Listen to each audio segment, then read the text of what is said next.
Our book today is Age of Discovery, Navigating the Storms of Our Second Renaissance by Ian Golden and Chris Kutarna.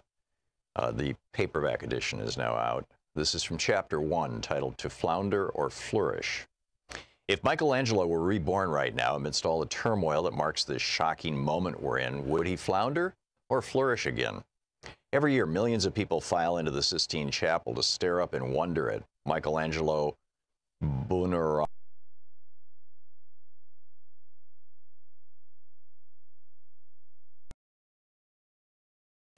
creation of Adam.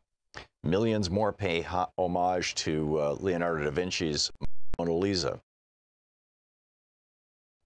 Through 5 centuries, we have carefully preserved such Renaissance masterpieces and cherished them as objects of beauty and inspiration. But they also challenge us. The artists who crafted these feats of genius 500 years ago did not inhabit some magical age of universal beauty, but rather a tumultuous moment, marked by historic milestones and discoveries, yes, but also wrenching upheaval. Their world was tangling together in a way that it had never done before.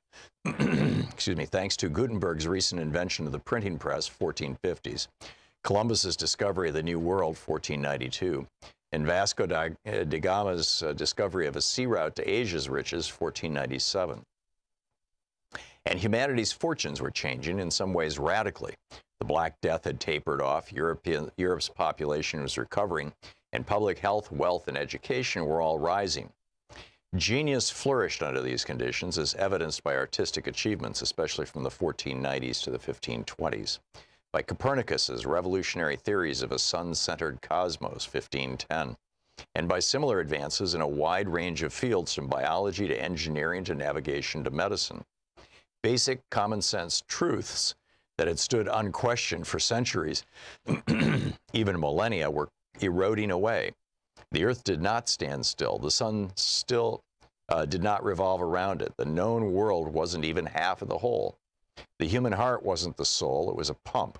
In mere decades, printing boosted the production of books from hundreds to millions per year. And these weird facts and new ideas traveled farther, faster, and faster than had ever been possible. But risk flourished too. Terrifying new diseases spread like wildfire on both sides of the now connected Atlantic. The Ottoman Turks, backed by the new weapon of gunpowder, conquered the eastern Mediterranean for Islam in a stunning series of land and naval victories that cast a threatening gloom over all of Europe. Martin Luther, 1483 to 1546, leveraged Gutenberg's press to broadcast a new narrative that society's hallowed institutions served only to fatten their own hierarchies. It spread faster than compliant elites could fathom. Europe broke into Protestant and Catholic halves. War and refugee crises ignited continent-wide. Meanwhile, the populist priest Girolamo Savonarola, 1452 to 1498, ignited a real fire, the bonfire of the vanities in Florence, the very heart of Renaissance Europe. With apocalyptic sermons, Savonarola stoked people's worst reactions to rapid change. He promised Florentines a return to past glories if only they would join him in his campaign to burn away weak elites and their corrupt agendas. Enough did so that he was able to lord over the Republic as a de facto king until 4 years later, his political enemies literally crucified him. Such was the age in which on 8 September 1504 in Florence, Italy, Michelangelo unveiled his statue of David in the city's main square. Standing over 5 meters tall, weighing in at over 6 tons of fine Carrara marble, David was an instant monument to the city's wealth and to that sculptor's skill. David and Goliath was a familiar Old Testament story about a brave young warrior who, in true underdog fashion, improbably defeated a giant foe in a single combat. But with hammer and chisel, Michelangelo fixed into stone a monument no one had seen before. It must have caused some confusion for those present at the unveiling. David's face and neck were tense. His brow was furrowed and his eyes focused determinedly upon some distant point. He stood not triumphant atop the corpse of his enemy, the standard portrayal, but ready with the implacable resolve of one who knows his next step but not its outcome. And then they saw the artist's meaning clearly. Michelangelo carved David in that fateful moment between decision and action, between realizing what he must do and summoning the courage to do it. They knew that moment. They were in it. We are in it too. The present age is a contest between the good and bad consequences of global entanglement and human development, between forces of inclusion and exclusion, between flourishing genius and flourishing risks. Whether we each flourish or flounder, and whether the 21st century goes down in the history books as one of humanity's best or worst, depends on what we all do to promote the possibilities and dampen the dangers that this contest brings. The stakes could not be higher. We each have the perilous fortune to have been born into an historic moment, a decisive moment, when events and choices in our own lifetime will dictate the circumstances of many, many lifetimes to come. Yes, it is the conceit of each generation to think so, but this time it's true. The long-term facts speak more loudly than our egos ever could. Age of Discovery. Fascinating book. There was a new poll out from Public Affairs Council and Morning Consult.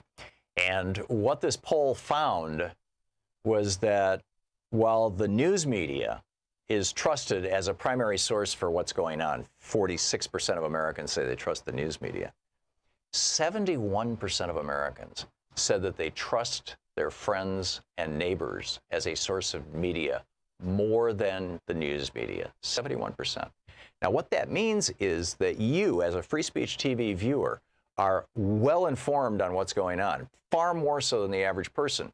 So you have an opportunity now to be the news source for your friends, your neighbors, your family, whether it's on Facebook or talking to people at the store or your next door neighbors or whatever it may be.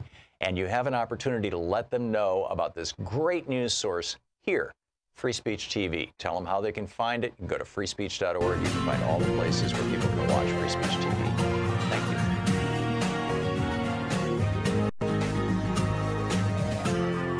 This is the Thom Hartmann Program.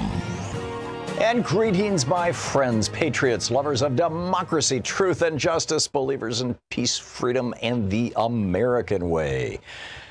An extraordinary Wednesday. Congressman Mark Pocan will be with us in the next hour. He will be taking your calls for the hour in the second hour of our program.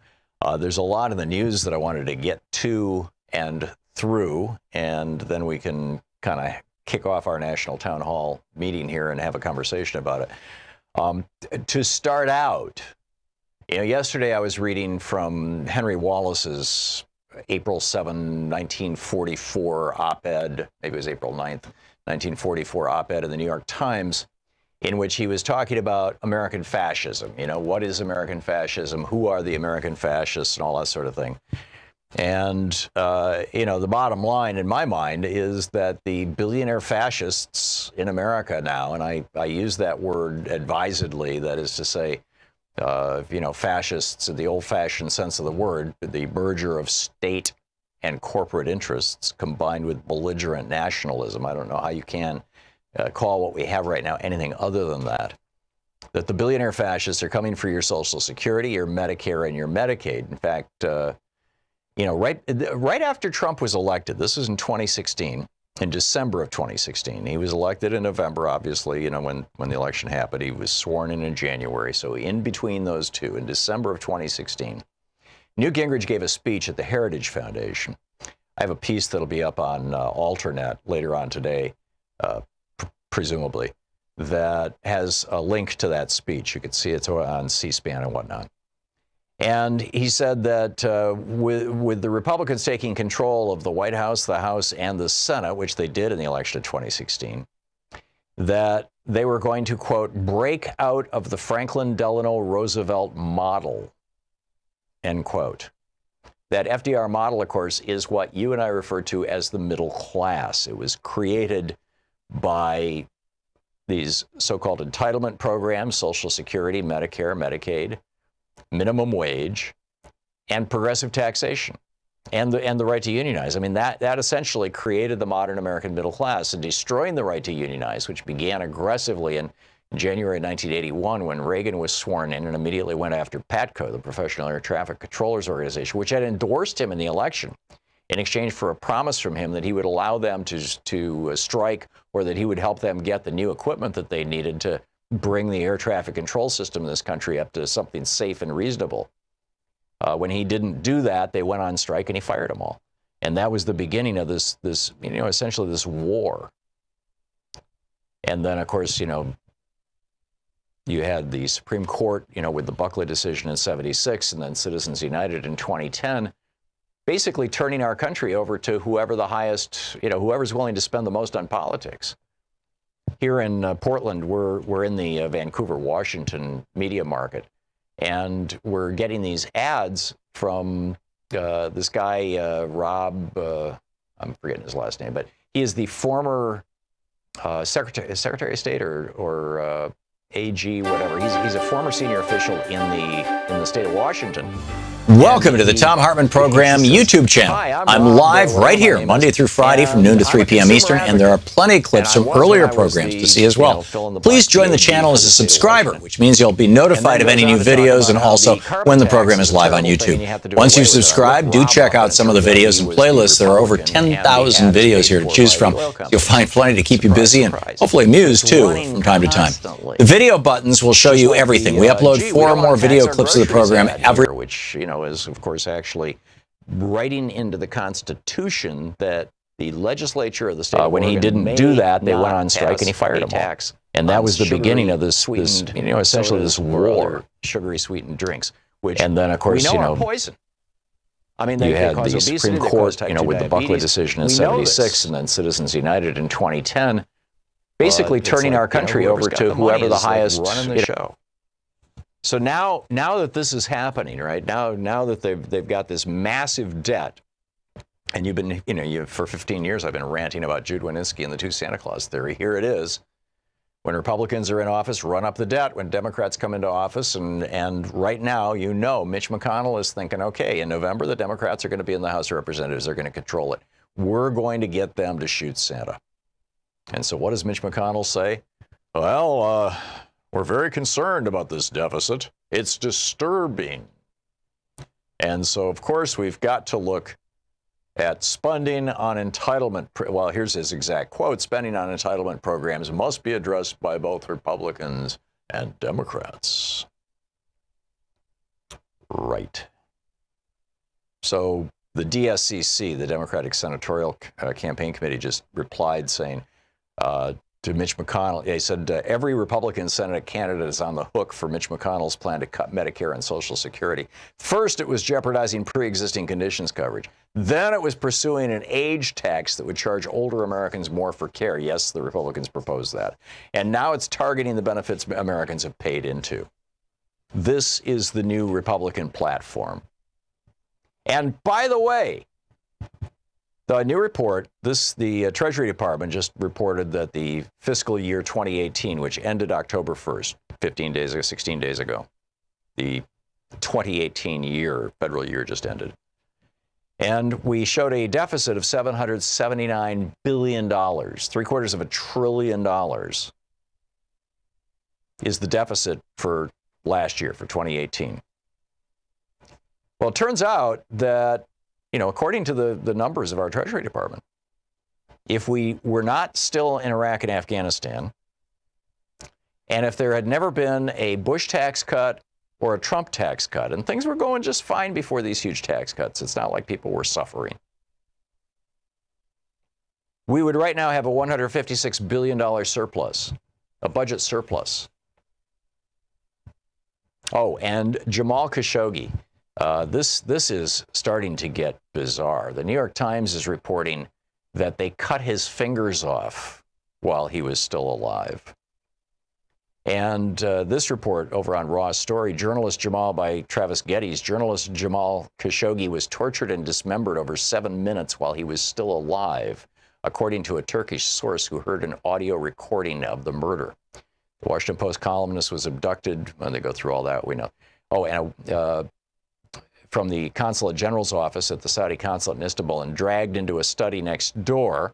A witness downstairs heard horrendous screams, reports Middle East Eye. Quote, The consul himself was taken out of the room, the source told the website. There was no attempt to interrogate him. They had come to kill him. The head of forensic evidence in the Saudi General Security Department is a guy by the name of Salah Mohammed El Tubaigi.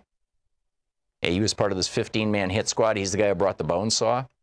The source said Tubaigi started to cut up Khashoggi's body on a table in the study while the journalist was still alive, and the killing took 7 minutes. Tubaigi put on headphones and listened to music as he dismembered Khashoggi's body with a bone saw, and he advised other squad members to do the same. Tubaigi said in the recording, "When I do this job, I listen to music. You should do that too." This is getting very strange. And then Grassley and McConnell, the kids who got screwed by for-profit colleges and these scams like Trump University. You have to protect those. And Betsy DeVos said, no, I'm not going to enforce that law. And for almost 2 years now, she has refused to enforce that law. And a federal judge just said, no, you have to do it. Attorneys general from 18 states and D.C. sued, and they won the lawsuit. A federal judge said, you got to do it. So that's kind of the good news. Here's the bad news. Chuck Grassley, well, actually, it was Mitch McConnell, cut this deal with Chuck Schumer to say, okay, we're going to recess, Congress. We're all going to go home, and everybody can go home and campaign, and we're going to put these 15 federal judges through. Now, the 15 federal judges would have gone through one way or the other, so this wasn't like Schumer gave something up.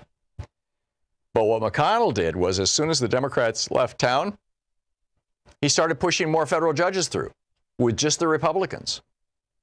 And they're trying to push them on to the Ninth Circuit, which is the court that blocked Trump's Muslim ban. They're trying to pack the Ninth Circuit right now.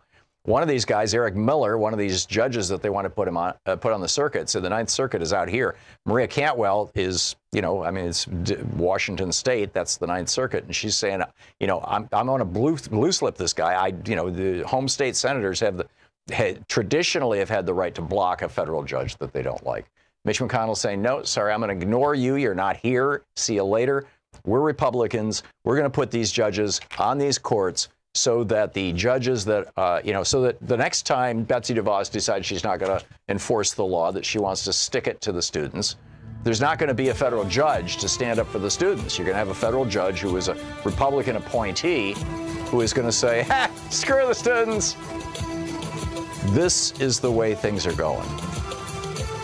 I got to tell you about Arkansas. I got to tell you about the Intelligence Committee. I mean, there's just so much going on here. For the rest of us,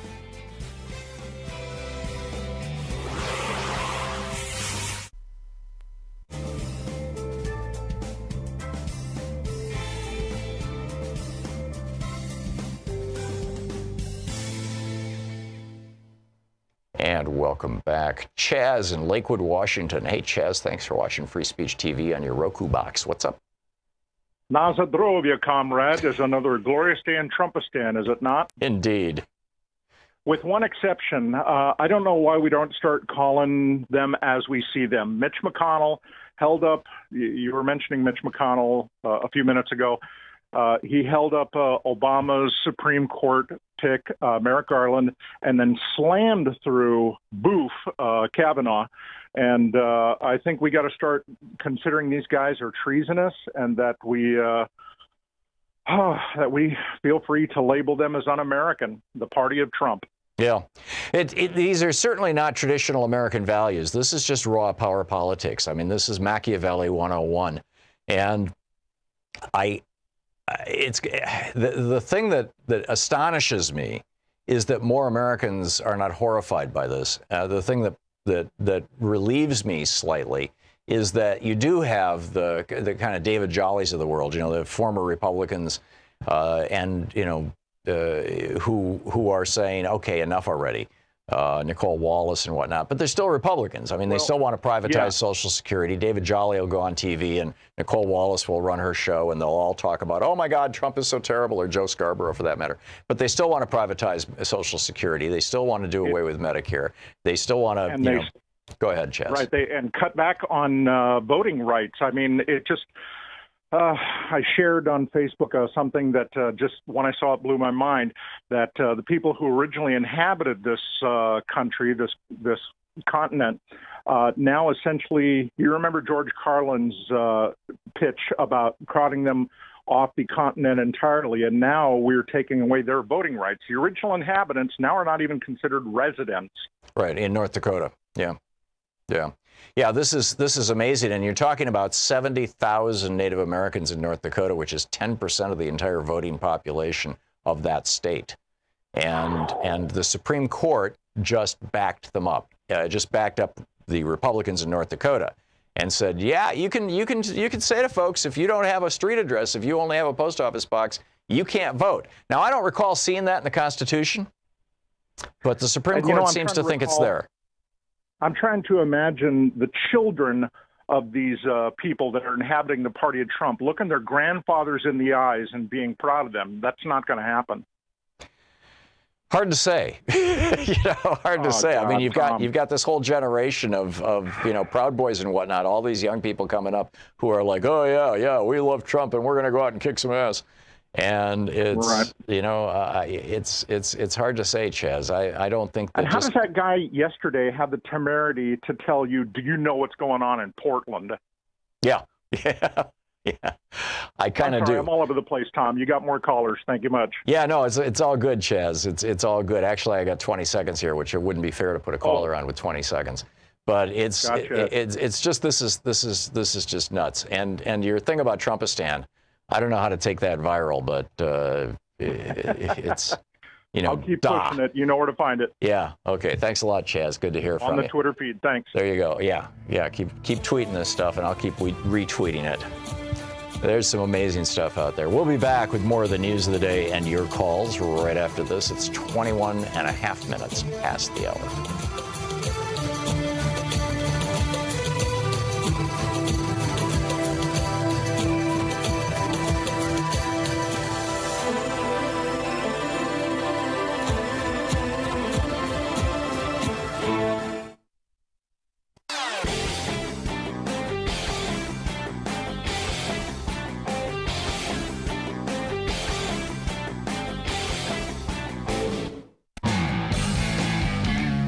Welcome back. Thom Hartmann here with you. So Grassley and McConnell, the headline over at Daily Kos by Joan McCarter, Grassley and McConnell, screw Democrats, are still packing courts with Trump's judges in recess.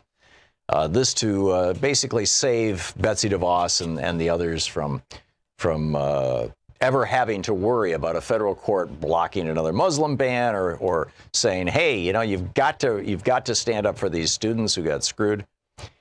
Meanwhile, the Republicans are now, this is hysterical, right? The House Intelligence Committee, Devin Nunes's committee, has refused to go along with any of the subpoenas that the Democrats wanted to issue. They refused to interview any of the witnesses in the Trump-Russia stuff that the Democrats wanted to interview.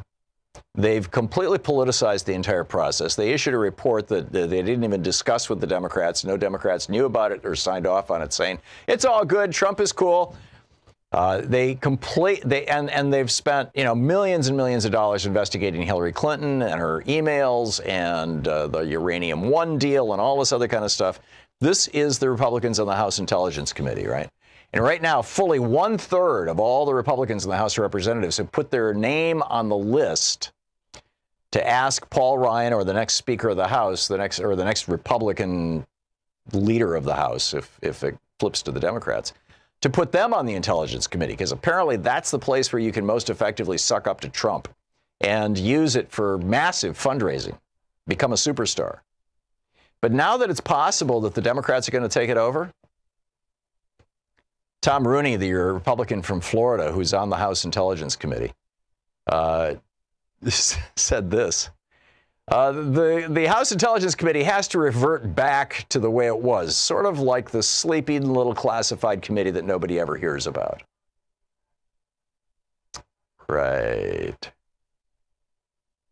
Republicans have developed a sudden real concern about how the nation suffers from a too highly politicized Intelligence Committee, just as the Democrats are about to take control of it. Meanwhile, speaking of federal judges and things that Republicans are up to, you'll recall it was John Roberts, the deciding vote in the U.S. Supreme Court, who said that on the Obamacare law, Obamacare said that all the states have to expand Medicaid, and make it available to everyone in the state. And all the red states, not all of them, but most of the red states, the Republican-run states said, no, we don't want to do that. We don't want to give people health care. Are you kidding? And they sued. They took it all the way to the Supreme Court, and John Roberts said, okay, you don't have to give people Medicaid. But down in Arkansas, they had a Democratic governor there for a little while, Mike Beebe, and he expanded Medicaid to cover the entire state of Arkansas, which was great. I mean, this is 76,000 people. Excuse me, no, it was more than that. It was close to 250,000 people. And now there's a Republican governor, Asa Hutchinson, and so what he has done is require that you must work 80 hours a month in order to stay on Medicaid. And not only do you have to work the 80 hours a month, but you have to report it on a state website.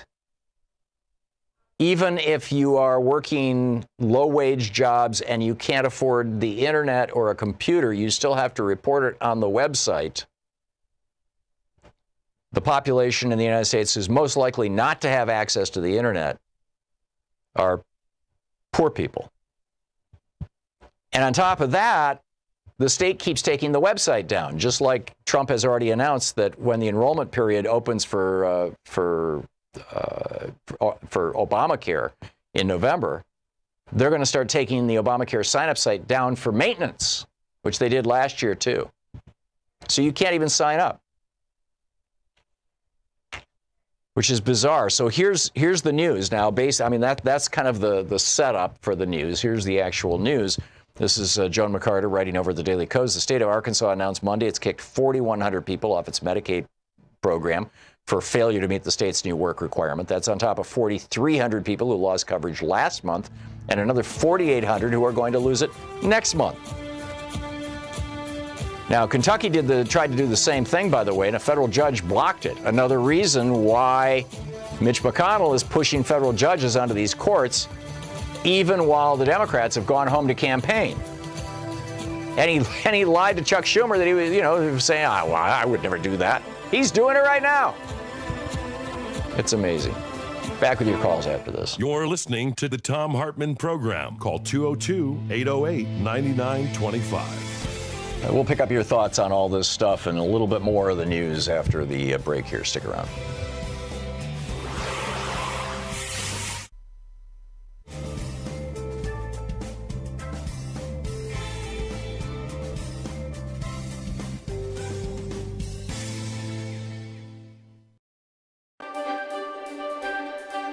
We're in this camera, right? 3. It's the Thom Hartmann University Book Club. Today we're reading from Minority Leader, How to Lead from the Outside and Make Real Change by Stacey Abrams. This is from Chapter 1, although the introduction is fascinating too, where she talks about, Rhodes scholarships and stuff, but this is Chapter 1. I sit in the living room, a cozy space, warm in the early summer. I'm perched on the edge of a sofa next to Valerie, the home's owner, a lovely black woman in her late 40s. Across from us, seated close together on a wide settee meant for one, are her 2 children, a son and a daughter. Politicians rarely visit their streets, which are nestled in a poorer community in South Georgia. Valerie beams with pride that both her children are headed to college in the fall. David, 17, plans to study criminology. Maya, 18, her belly round with her first child, intends to become a middle school teacher. Both newly graduated from high school, Maya will give birth in mere weeks and begin college months later, an unwed teen mother. Her intended school is more than 3 hours north of her home, so her mother will raise her newborn baby while she starts her freshman year. Valerie speaks matter-of-factly about the coming challenge, raising a new child just as hers leaves the nest. Still, she is determined that both her children pursue college degrees that she never received. Maya, the mother-to-be, wonders how she'll do so far away from home and her baby. Yet in the next breath, she explains how college will be the best for her and her child. Their future success rests upon her. I've come to their home as part of my campaign for governor, so I asked Valerie what she expects of someone like me. What can I do to help make lives like hers better? In her soft voice, she replies, she just wants options for financial aid for her children. They will succeed, she says, if they can afford to stay in school. As I look around the modest home passed down through the generations, I understand both the pride and the desperation tangled in her response. She got them through and has given them the tools to carve out better lives for themselves. We chat more about the worries she's lived with all those years, our discussion turning to the crime and poverty in their neighborhood. Then I ask Valerie what she wants. At first, all I get in response is a quizzical look to suggest I need to reconsider my bid for higher office. Or that suggests. I repeat, what do you want for you? What secret dream do you have for yourself? Her confused expression turns to one of surprise. I don't know, she tells me. I've been a cashier at the Piggly Wiggly for 20 years. You must want something, I probe, something you'd like to do for you? A daycare, she admits quietly. I'd like to start a daycare center for unwed mothers like my daughter, so more girls can finish school and pursue their dreams. But that ambition is beyond her. Her body language, her tone of voice, her averted gaze speak louder than her words. I press her, but she demurs with a smile. Let's just see what happens if you win the governor's job, she says. Valerie's house in South Georgia is not too different from the squat red brick house where I grew up on South Street in Gulfport, Mississippi. An oak tree grew out in our front yard, shadowing the front sidewalk, forbidding grass to grow beneath its shade.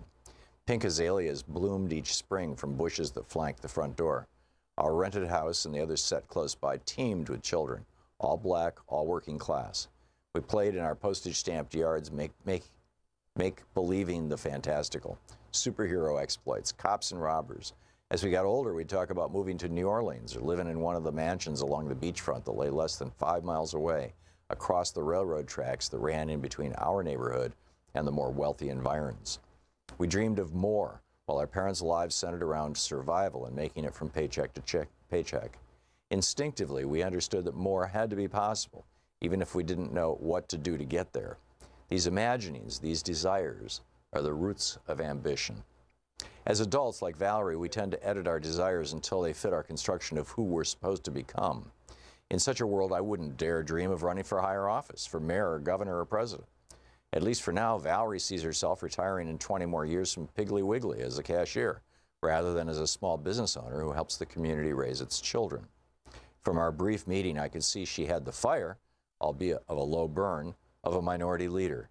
She had ambition, she had vision, but she didn't have the faith, and understandably so. Whether we come from working class neighborhoods or grow up comfortably middle class, minorities rarely come of age explicitly thinking about what we want and how to get it.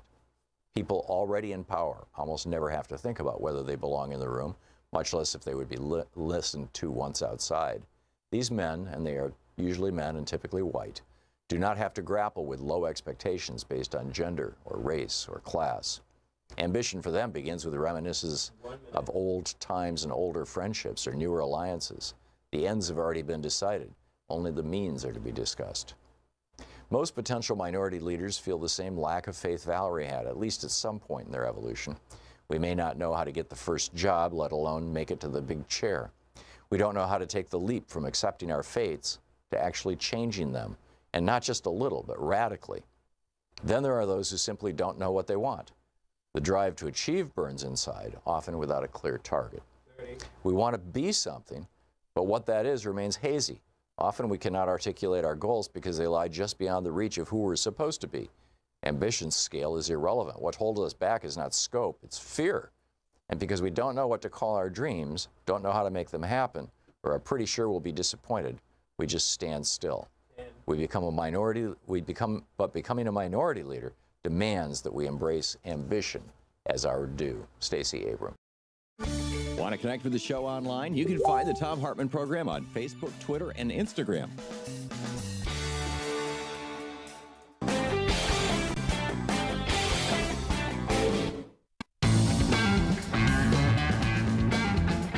Welcome back. 34 minutes past the hour. Thom Hartmann here with you and Carol in St. Paul, Minnesota. Hey, Carol, what's on your mind today? Oh, Tom, you know, I hope I can be calm about this. I am so tired of the misuse of the word entitlement. Mm-hmm. And I am so sick of hearing about this whole Social Security thing. When Ronald Reagan said he fixed Social Security, what they did was raise the age and change the tax. Everybody knew this was coming because of the boomers. But the thing that they did that was the sneakiest of all is Social Security had always been listed not on the budget.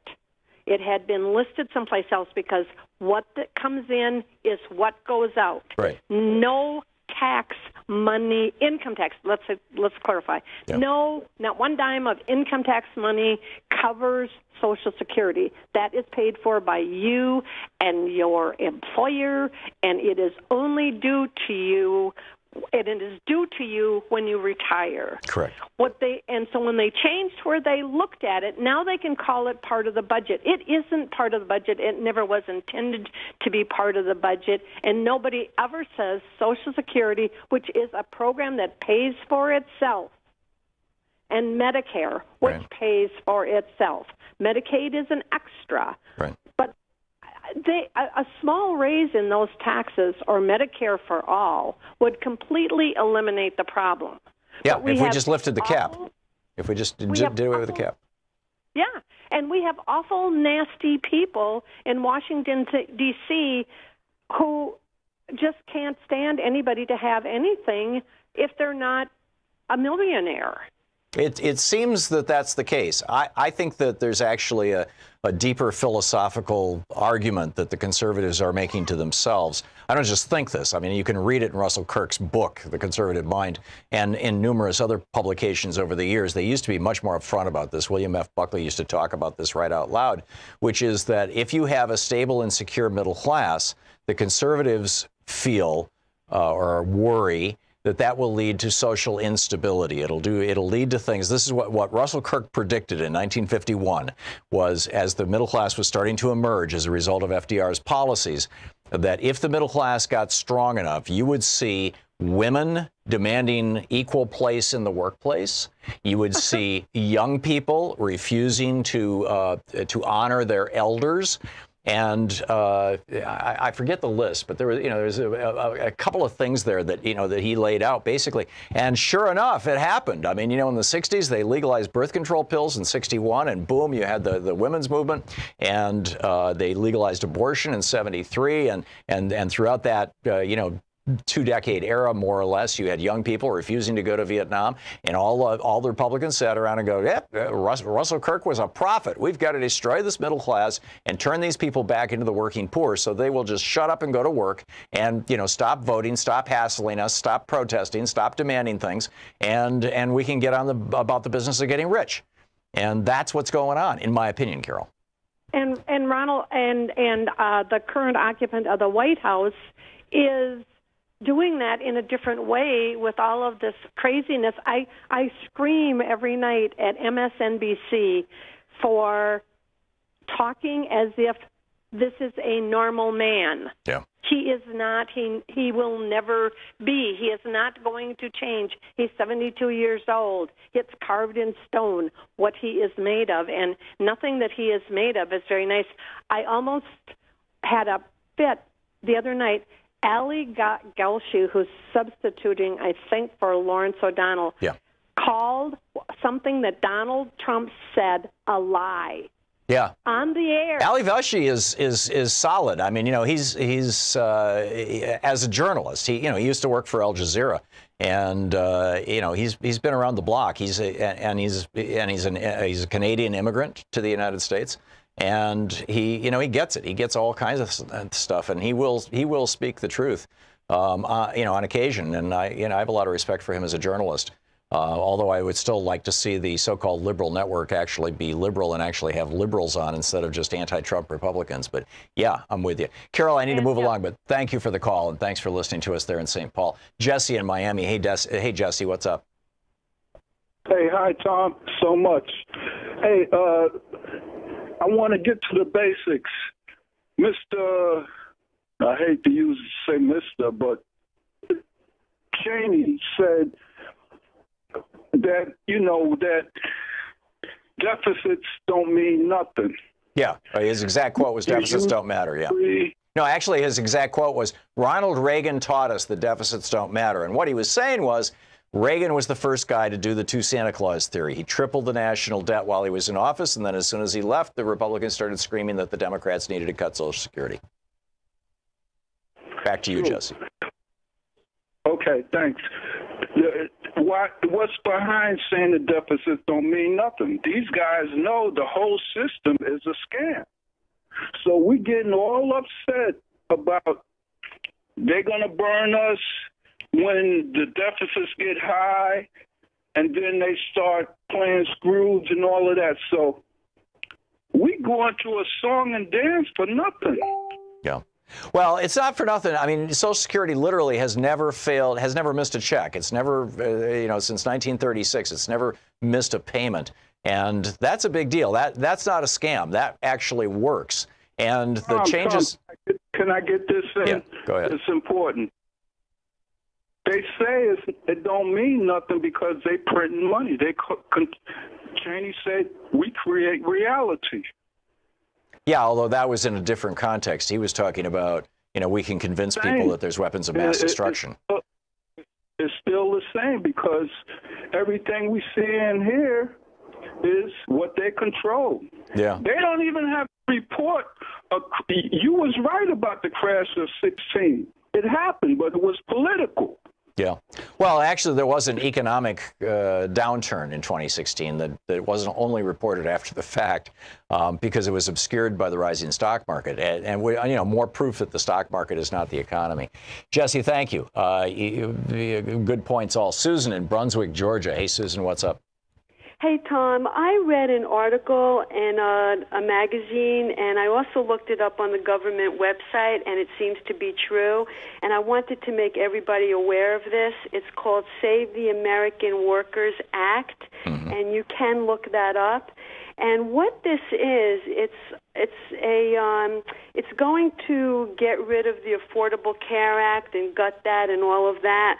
But in this bill that they're ready to pass, what's also stuffed in there is any corporation and people where they get their health care through their jobs, companies, whatever, that if you're working under 30 and 39 hours per week, which a lot of companies, people are still getting their benefits with those hours, but now if you're going to work only 39 or 30 hours a week, they are going to be allowed to get rid of your health insurance through your job, which means that they're only going to give health care to people that are going to be working over 40 hours a week. Right. Most people don't work 40 hours a week, but they're still getting their benefits. So they're going to get people working at only 39 hours, and they are not going to get any health care whatsoever from their jobs. And I think this is super duper important, and people need to be aware of this. We are going back to the 1930s. And one other point real quick, Tom, if you would. When you get your guest on, can you really go over the cutting of the Social Security and the Medicare? I'm in my 60s, and that's something that's really weighing on me. And just what exactly does that mean? What age group are they hitting? And what are the Democrats, planning on getting that message out, or just to be a little... Oh, the Democrats, Susan, are screaming bloody murder right now. It's just not being covered much in the media. But, the press releases I'm getting, the notices of town hall meetings and speeches, and the Democrats are flipped out about this, number one. Number two, if you're in your 60s, you probably don't have anything to worry about. Odds are that they'll do it the same way Reagan did. Reagan raised the Social Security retirement age from 65 to 67, but not in his lifetime, right? This was done in 1983, but it only took effect this year.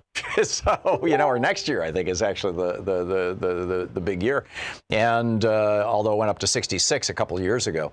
And so, they'll do it like that. They'll do it so that the impact is not seen while they're running for re-election.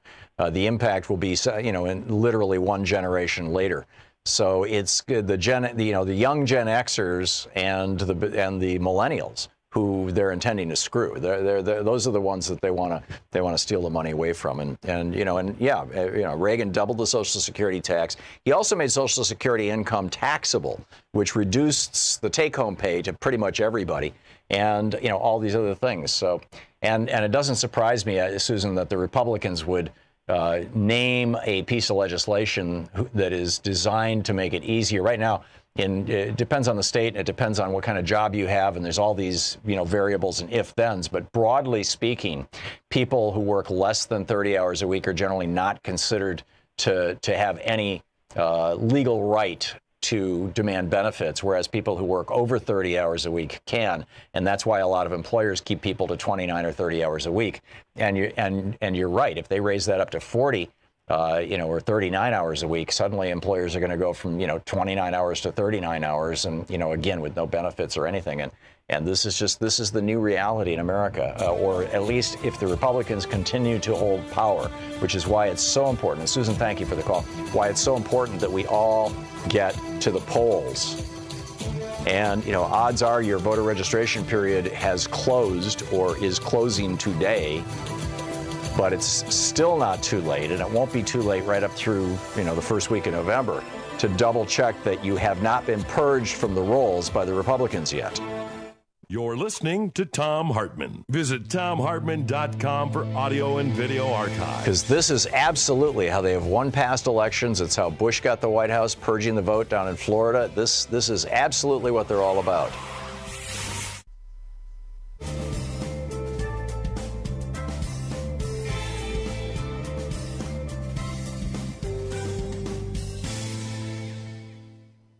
And welcome back. Cheryl in Hillsboro, Oregon, watching us on Facebook Live. Hey, Cheryl, what's up?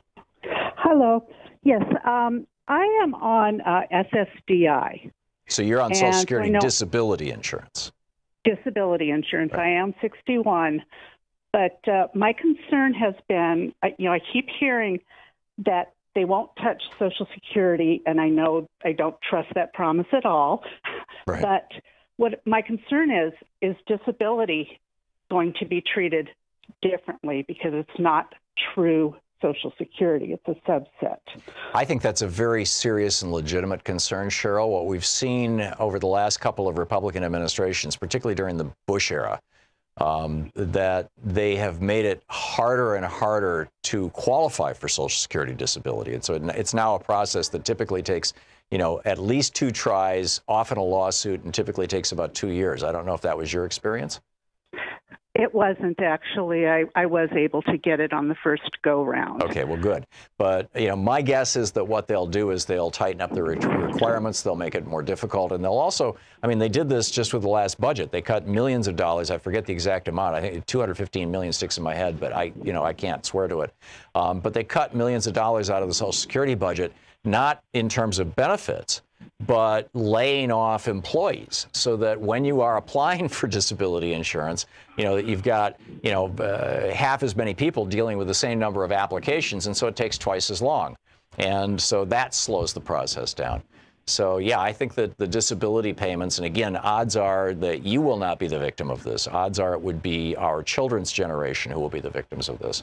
But, they're gonna go after it. There's no doubt in my mind. Okay, thank you very much for your answer. Thank you, Cheryl. Good talking to you. I appreciate the call. Michael in Redding, California, listening on our Pacifica affiliate there, 90.9 FM. Hey, Michael, what's up? Hey, Tom. I just moved back here to California from Maui, and over in Hawaii, if you work over 18 hours, I believe, you're covered with health care. Yeah, it's required that employers do that. Yes.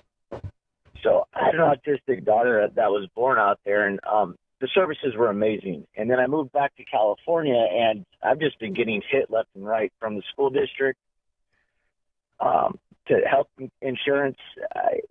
It's unreal what's happening. And my second part was, who's there to keep these guys following the law that's been laid out to protect the American people? Well, historically, it's been federal judges, which is why Mitch McConnell is working so hard to pack the federal judiciary and why he blocked Obama's federal judge nominations for the last 2 years of the Obama presidency. And he's now flooding all those empty positions And, of course, it was Democrats in Congress. I mean, if Democrats took control of both the House and the Senate, you could see this entire freight train, going after Medicare, Medicaid, Social Security, and everything else. You could see this whole thing just come to a screeching halt. But it's going to require an enormous turnout. So, Michael, there are organizations, even though you live in Redding, California, you live in a blue state, there are organizations that, if you want to do some phone banking where you can be making phone calls into North Dakota or into South Carolina or into Florida or into Georgia to help to get out the vote effort. There's things all of us can do. Check out Rock the Vote, for example. But there's a lot of things we can do, Michael, and we need to. Your experience is, spot on. When I was in Hawaii, I learned that 18-hour thing. That's impressive. We'll be right back.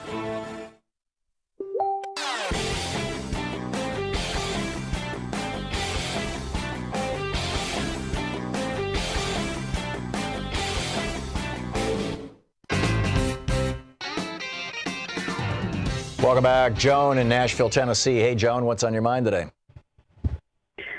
So much, Tom, so much. I called initially to say that I've been thinking ever since Trump was elected and he started doing the things that he is doing, that in essence he is the personification of America without the thin veneer of civility and democracy and fairness.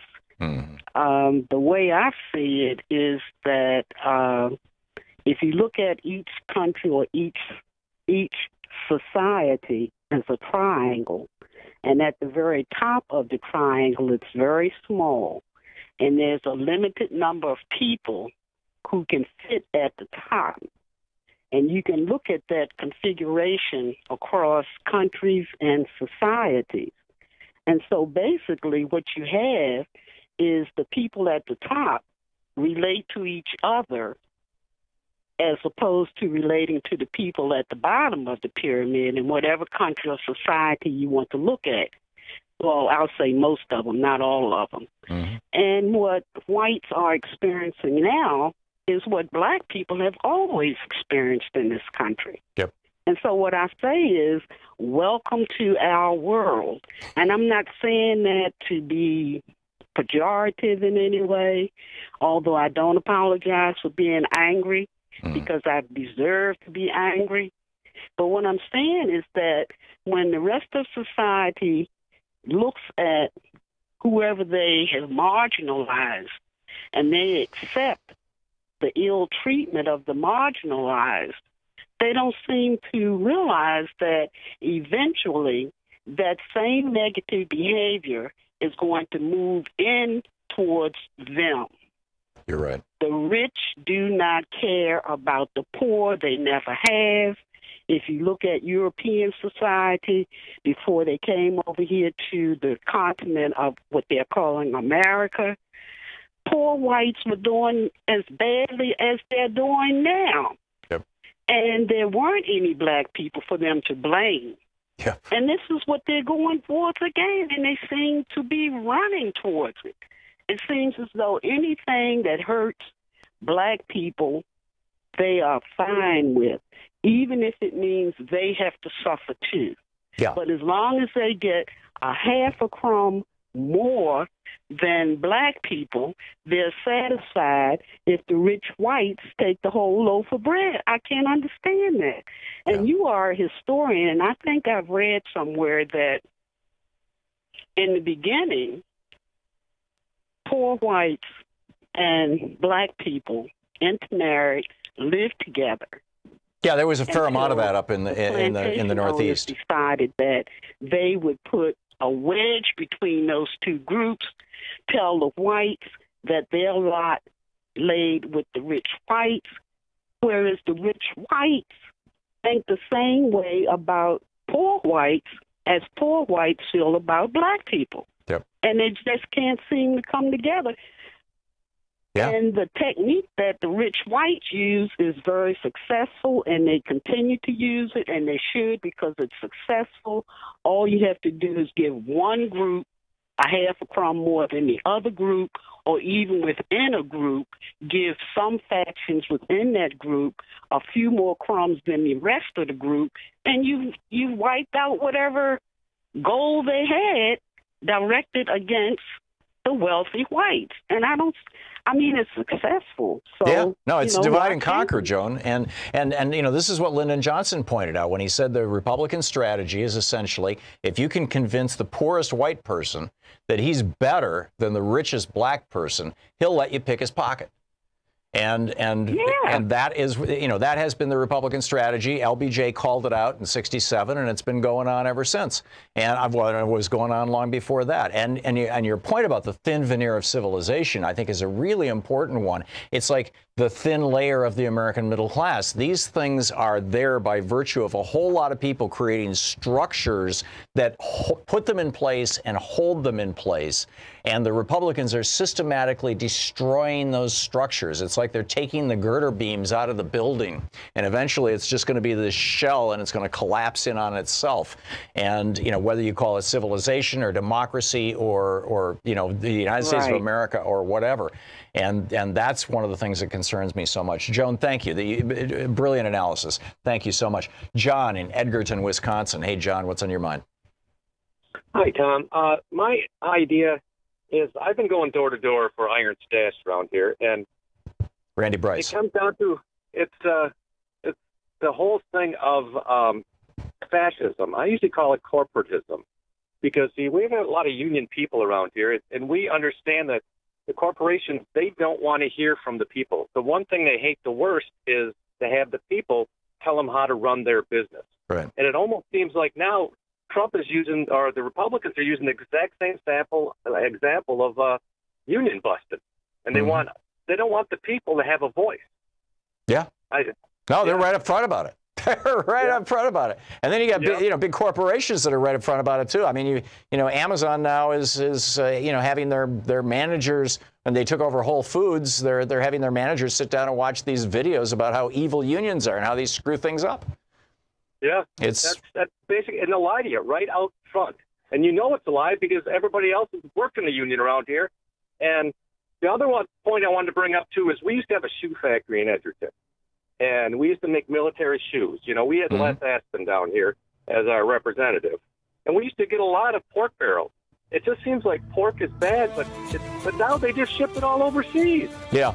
Well, that was, the Buy America Act was passed in the 1930s that said that the federal government has to source products from American manufacturers. But there's a provision in there for a waiver from the president. And Reagan started passing out these waivers like they were candy to federal agencies so that they could buy things from overseas. And now it's just absolutely routine. Every president has done it ever since. John, thanks for the call. You're listening to Thom Hartmann.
There was a new poll out from Public Affairs Council and Morning Consult.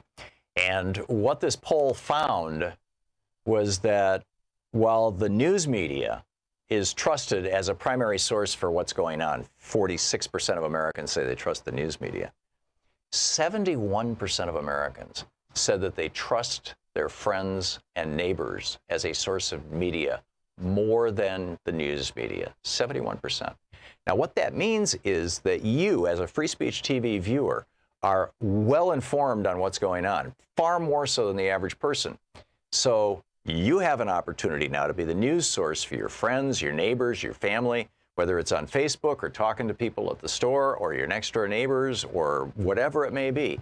And you have an opportunity to let them know about this great news source here, Free Speech TV. Tell them how they can find it. You can go to freespeech.org. You can find all the places where people can watch Free Speech TV. Thank you.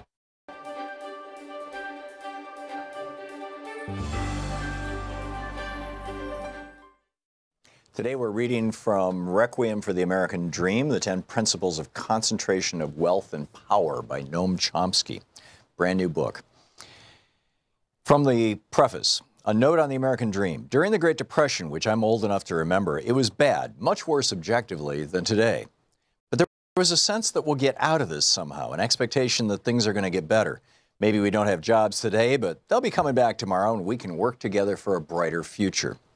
This was a time of a lot of political radicalism that would hopefully lead to a different future, one with more justice, equality, and freedom. Breaking down repressive class structures, and so on. There was just a general sense that this will work out somehow. Most of my family, for instance, were unemployed working class. The rise of the union movement itself was a reflection of, and a source of, optimism and hopefulness. And that's missing today. Today there's a general feeling that nothing's coming back. It's over. The American dream, like most dreams, has large elements of myth to it.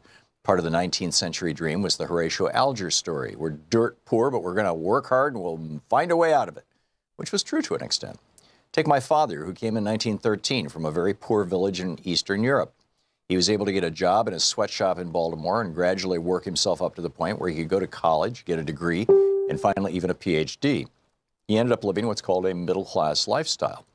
A lot of people could do that. It was possible for immigrants from Europe in the early days to achieve a level of wealth, privilege, freedom, and independence that wouldn't have been imaginable in their countries of origin. But now we simply know that that's not true anymore. Social mobility, in fact, is lower here than it is in Europe. But the dream persists, fostered by propaganda. You hear it in every political speech. Vote for me, you'll get the dream back. They all reiterate it in similar words. You even hear it from people who are destroying the dream, whether they know it or not. But the dream has to be sustained.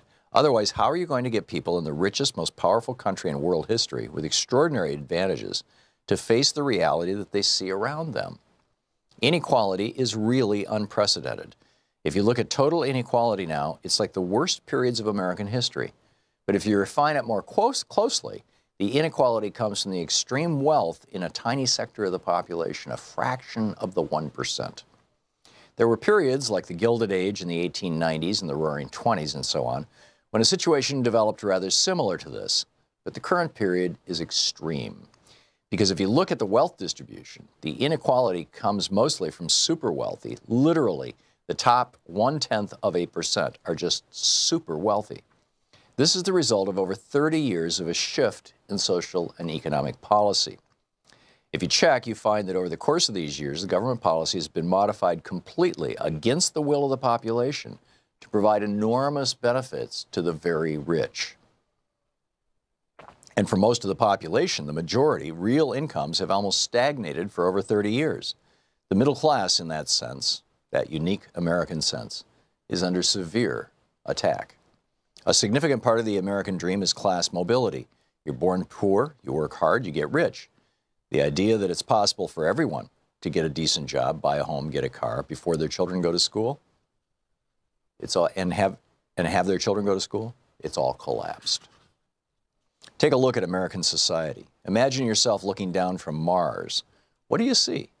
In the United States, there are professed values like democracy. In a democracy, public opinion is going to have some influence on policy, and then the government carries out actions determined by the population. That's what democracy means. It's important to understand that privileged and powerful sectors have never liked democracy, and for very good reasons. Democracy puts power into the hands of the general population and takes it away from the privileged and powerful. It's a principle of concentration of wealth and power. Concentration of wealth yields concentration of power.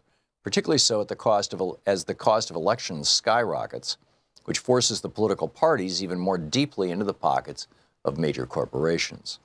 This political power quickly translates into legislation that then increases the concentration of wealth. So fiscal policy, like tax policy, deregulation, rules of corporate governance, and a whole variety of measures, political measures designed to increase the concentration of wealth and power, yields more political power to do the same thing. And that's what we've been seeing. So we have this kind of vicious cycle in progress. I mean, the wealthy always did have an inordinate amount of control over policy. Actually, that goes back centuries. It's so traditional that it was described by Adam Smith in 1776. You read the famous Wealth of Nations. He says in England, quote, "The principal architects of policy are the people who own the society." In his day, in Adam Smith's day, merchants and manufacturers. And they make sure that their own interests are very well cared for, however grievous the impact on the people of England or others. Now, it's not merchants and manufacturers, it's financial institutions and multinational corporations. The people who Adam Smith called the masters of mankind, and they're following the vile maxim, all for ourselves and nothing for anyone else. They're just going to pursue policies that benefit them and harm everyone else. Well, that's a pretty general maxim of politics that's been studied closely in the United States. Those are the policies that have increasingly been followed. And in the absence of a general popular reaction, that's pretty much what you'd expect. Then we get into principle number 1, reduce democracy. And, he goes through his 10 principles. The book, Requiem for the American Dream. Want to connect with the show online? You can find the Thom Hartmann Program on Facebook, Twitter, and Instagram.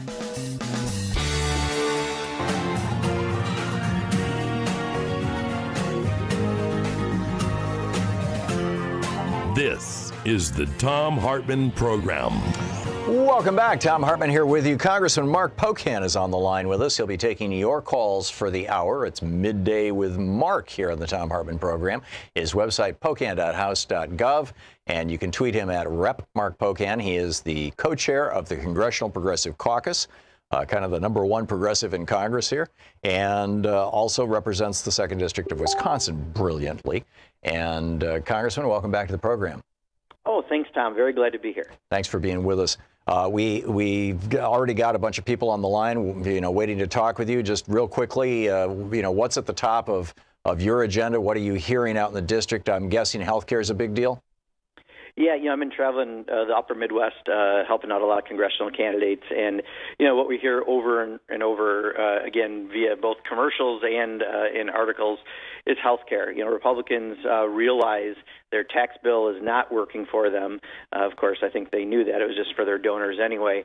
But health care is really working against them. And the fact that people could lose access to coverage because of pre-existing conditions. Every Republican from Scott Walker in Wisconsin running for governor to every congressional candidate across the country is all trying to lie about their record. And, I think this is a good thing for us because health care is an issue that, as we know from the Reuters poll about a month ago now, 70% of the people support Medicare for all, including 52% of Republicans. So they're just in the wrong direction on health care, and that's the right direction for November 6th. There you go. Let's pick up some phone calls here. Sure, Rob, absolutely. in Durham, North Carolina. You're on the air with Congressman Mark Pocan. Good afternoon. Thank you for taking my call.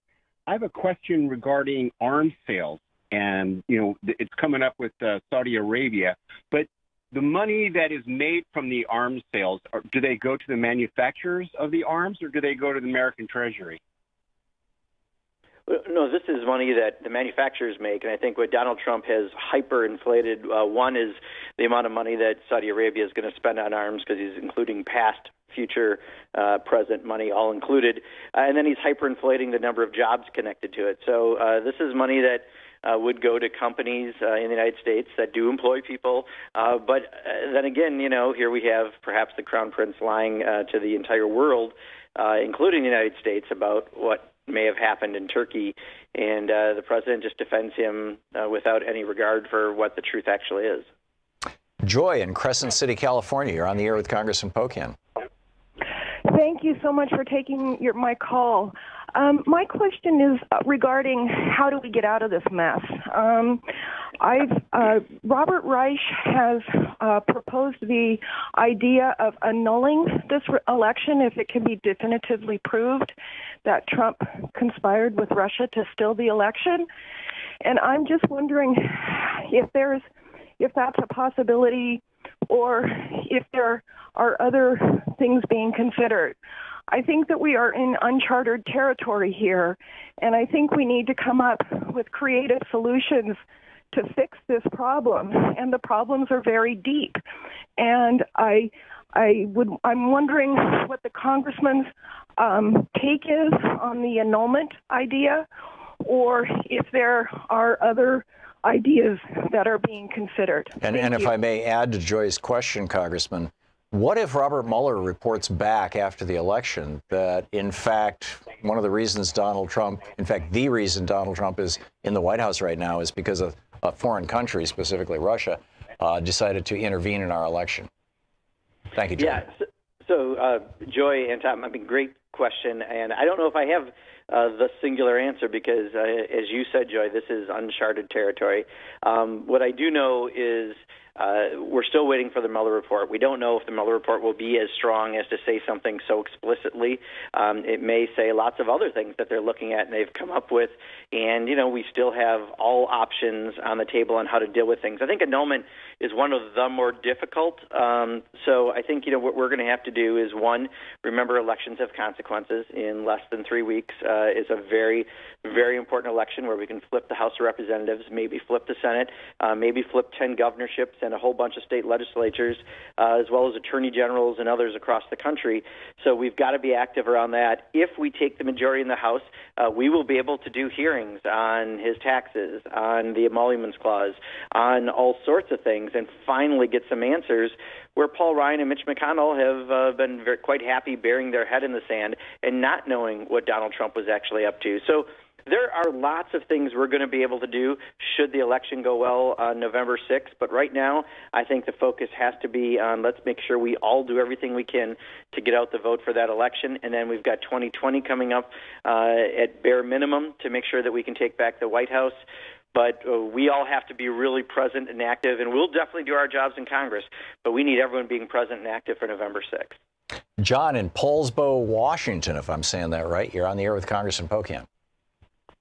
Hello. I just have sort of a generic question on when the Dems are going to start fighting fire with fire. They seem to want to play this touchy-feely game, and every time they do, the Republicans thumb their nose as they're doing an end run around the Democratic strategy. Time to wake up, I guess, is what I'm wanting to say. I'll get back to you. Thank you. Yeah, John, so, I think this has been a popular refrain that, quite honestly, has been overplayed because in the past, I would say I've seen this all too often where I wish Democrats would be far more aggressive. But right now, we are watching us on generic ballot up double digits. We're doing something right, or maybe it's that they're doing something so wrong the public wants to change. But, I've actually, for the first time since I've been in Congress, been happy with the message that we're going out talking about. We're talking about health care and the cost of prescription drugs. We're talking about good-paying jobs and the need for infrastructure. And we're talking about the culture of corruption in Washington. It's understandable. People can relate to it. And we have a message. And I don't think we're being too soft in how we do it. Now, I'll admit, Speaker Ryan, for example, his super PAC is probably the sleaziest PAC I have ever seen out there in how they run ads. But they're not also being effective in many of these districts. So, they're going to do that. If they're fine with rolling around in the mud, they can. But they're not being effective, and we're up double digits, again, on generic ballots, and we're up in many of these races. So I think talking about health care, talking about those tax cuts they did, talking about the corruption in Washington and that no one in Congress is standing up to the president really is resonating. So, I don't know if we need to say it pounding our fist on the table or saying it in a soft, confident voice, but either way, we're saying it. And I think that's quite an improvement from maybe some past cycles. So while I certainly agree your complaint, John, in the past has often been something I've also been concerned about, right now I actually feel that we're doing some very right things going into November 6th. Al in Missoula, Montana. You're on the air with Congressman Pocan. Yeah, good morning, gentlemen. I thought there's something that you'd like to hear, or at least be aware of. I'm a retired Vietnam vet, and previously we didn't have to pay for, under TRICARE, we didn't have to pay for our pharmaceuticals. And since Trump has come into office, they've stolen that away from us now, to where we even have to pay a co-payment now for our prescriptions and stuff. And it's just another way that the Republicans keep stealing. And we paid some pretty hard dues for those benefits, and that's something that should be brought out to the public. They're doing things that the media and nobody else is even aware of. They're stealing our benefits left and right. Yeah, Al, it was a Senate bill, and I can't remember the number that was on it. It took me 3 days on the phone to try and track it all down, because I started getting this bill all of a sudden. And so they are constantly, which you guys are both aware of, they're constantly stealing benefits that we paid highly for. Yeah, Al, so let me address it in two ways. One, you're right. We put a lot of money into defense, most of it going to private contractors that also happen to help out mightily on campaigns, and not enough into the people who actually have fought for the country and defended this country. And, here's a good example you're giving of what's happening. But, second, it really opens it up to a bigger, broader issue. The Republicans in Congress are simply unwilling and afraid to stand up to the pharmaceutical companies. And, this is one of the major things we're talking about as Democrats across the country. I think one of the most interesting statistics was between 2010 and 2016, the last time we did this statistic, there were something like 205 or 210 drugs approved by the FDA. Every single one of them had research provided, help assistance provided by NIH money, National Institute of Health, which is our tax dollars. So every time we hear from these pharmaceutical companies that the drugs are so expensive and it's in going faster than the cost of other medical expenses is because of research and development, it's a complete lie. And, the Trump administration, Republicans in Congress do very little to stand up to these companies. We will if we get the majority. There you go. If we get the majority, we got to work on that. Congressman Mark Pocan taking your calls for the hour. We'll be back in just a moment with more of Middays with Mark. This is the Thom Hartmann Program. Pocan's website, pocan.house.gov. You can tweet him at Rep. Mark Pocan. He's the co-chair of the Congressional Progressive Caucus. You can find it online.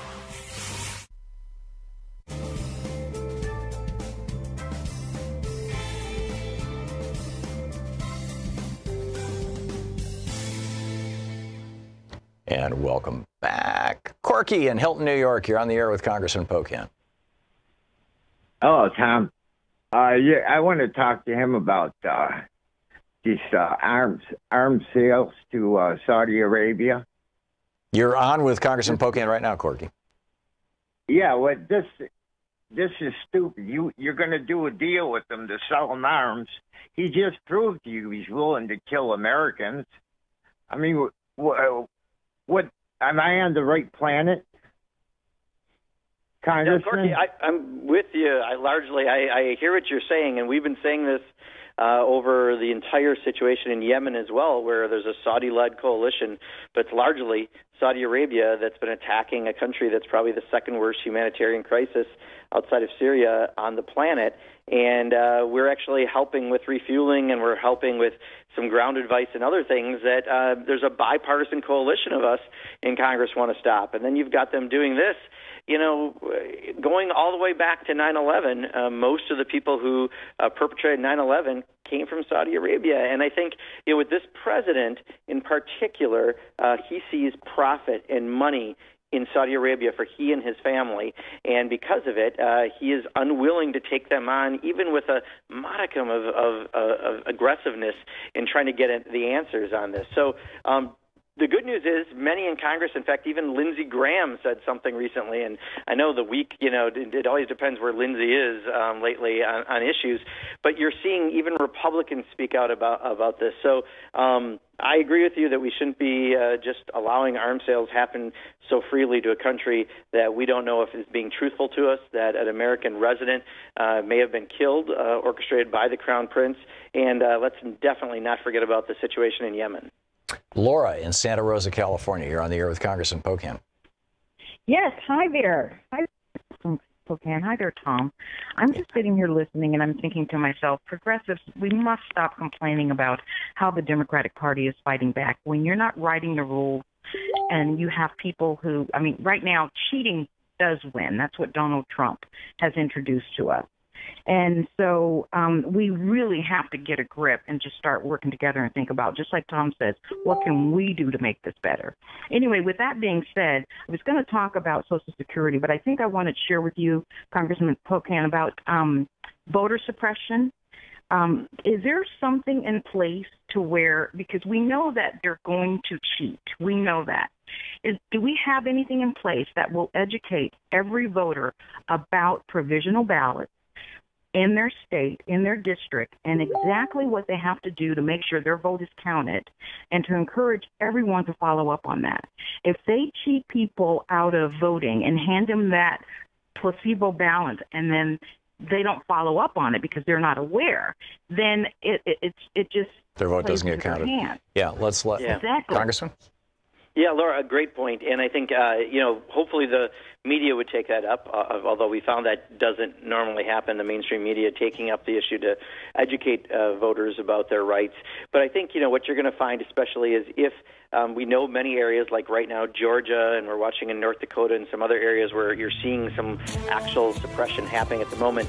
We just have to make sure when there's a close race, we have everyone on the ground informing people to make sure that we can get those votes counted. Yeah, amen. Congressman Mark Pocan taking your calls for the hour. It's Middays with Mark on the Thom Hartmann Program. It's coming up on 21 minutes past the hour. We'll be right back with more of your calls for the Congressman.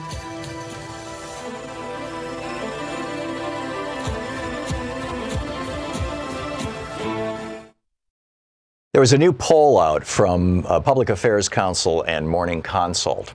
And what this poll found was that while the news media is trusted as a primary source for what's going on, 46% of Americans say they trust the news media, 71% of Americans said that they trust their friends and neighbors as a source of media more than the news media, 71%. Now, what that means is that you, as a Free Speech TV viewer, are well informed on what's going on, far more so than the average person. So you have an opportunity now to be the news source for your friends, your neighbors, your family, whether it's on Facebook or talking to people at the store or your next door neighbors or whatever it may be. And you have an opportunity to let them know about this great news source here, Free Speech TV. Tell them how they can find it. You can go to freespeech.org. You can find all the places where people can watch Free Speech TV. Thank you. Want to connect with the show online? You can find the Thom Hartmann Program on Facebook, Twitter, and Instagram. .com.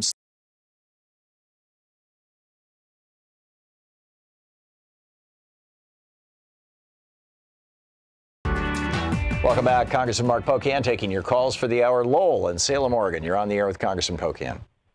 Hi, Congressman and Tom. I just wanted to let you know that I'm on the Oregon State Central Committee for the Democratic Party, and we put on every year repeal Taft-Hartley as one of the priorities.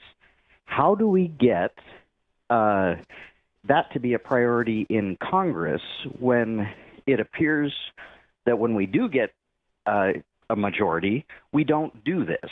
So how can we get the Democrats to repeal Taft-Hartley and make that as a priority? Yeah, so I tell you, let me take it to a 30,000-foot level on any issue, because there are some things we're running on right now. We talked about healthcare, good-paying jobs, the culture of corruption. We know we have to deal with immigration and climate change and other issues that are important. So you're competing with a lot of different issues. I think the single best way is to find those groups, especially the national groups, that do advocacy, and try to partner with them to try to help put that on their agenda and try to get it to be driven with some people power, because there's going to be a lot of competing interests. We have not been in the majority for a very long time. H.R. 1 hopefully will be a bill that deals with election reform, ethics, and campaign finance. But there's going to be a lot of priorities happening all at once, and you're going to need to get your members of Congress in Oregon to try to help convince others why it's important too. But it's going to take a lot of grassroots work to do that, which is part of why the Progressive Caucus just put together our 501c3 arm of our caucus, doing just that, working with the outside groups to help come up with some of the white papers and ideas that are out there into legislation, working with the grassroots to contact members of Congress around the country. But this is a time where we need to work together with all the national groups out there, Indivisible, Move On, DFA, PCCC, and so many others, Public Citizen, et cetera, and really make sure we're doing the advocacy, continue what we've done in the election after the election to get things done. Jay in Braddock Heights, Maryland. You're on the air with Congressman Pocan. Hi. Thanks, guys, for taking my call. I wanted to give the congressman a chance to make a pitch to voters like me. I'm an older. I'll be 60 years old pretty soon. I've been voting Democratic my whole life, and I'm on the progressive side of the spectrum. But in the last couple of years, I've pretty much given up on the Democrats and decided no longer to go out and vote for them. And I think the lesser of two evil strategies at this point is pretty clearly and empirically an evil, is what you end up with. As you explained to me why I should go out and vote, I think the only thing that would really make a difference to me is if you could give me an example of the Democratic Party standing up to something like excessive military spending, for-profit medicine, breaking up the banks and regulating the financial industry, or serious environmental protections, or infrastructure investment and living wage and supporting unions. I don't see the party as able to really, in a meaningful way, stand up against their donors. And that's the dynamic I see, and I don't think I can any longer support the party. So I'll give you an opportunity to encourage me to change my mind in a few weeks. Thank you.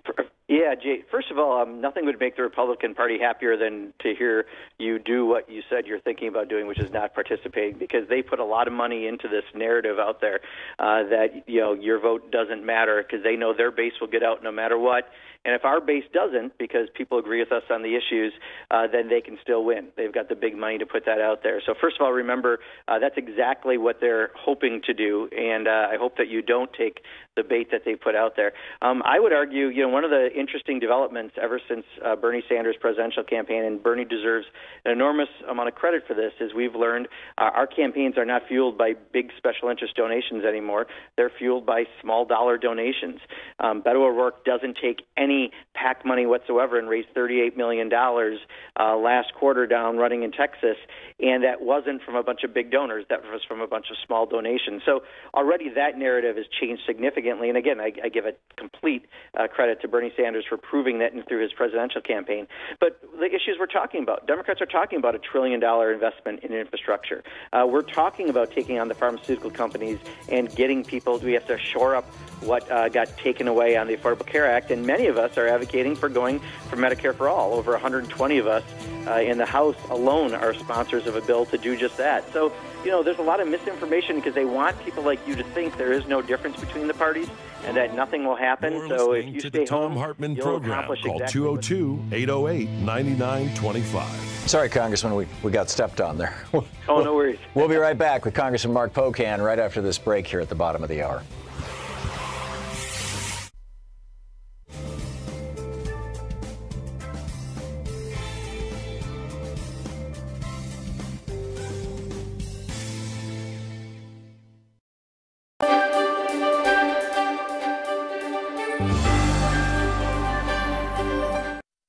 Thom Hartmann Book Club. Today we're reading from Marooned, Jamestown Shipwreck and a New History of America's Origin by Joseph Kelly, published by Bloomsbury.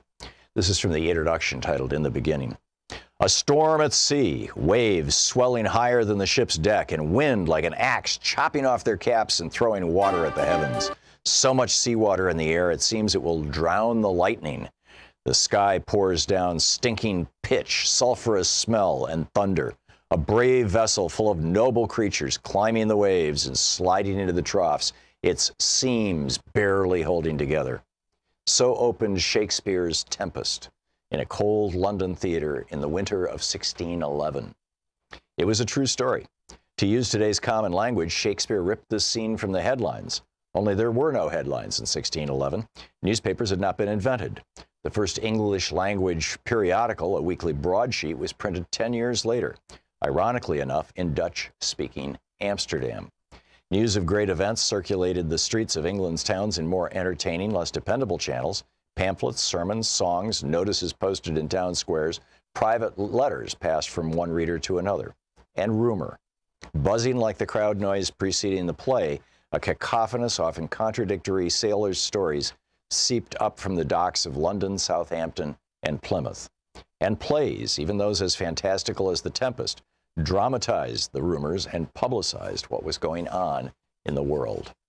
The story of storm, wreck, and redemption was the talk of England. Although a century had passed since Columbus first crossed the Atlantic, the open sea still preyed on the sailor's psyche in a way that coast-hugging Europeans had never felt.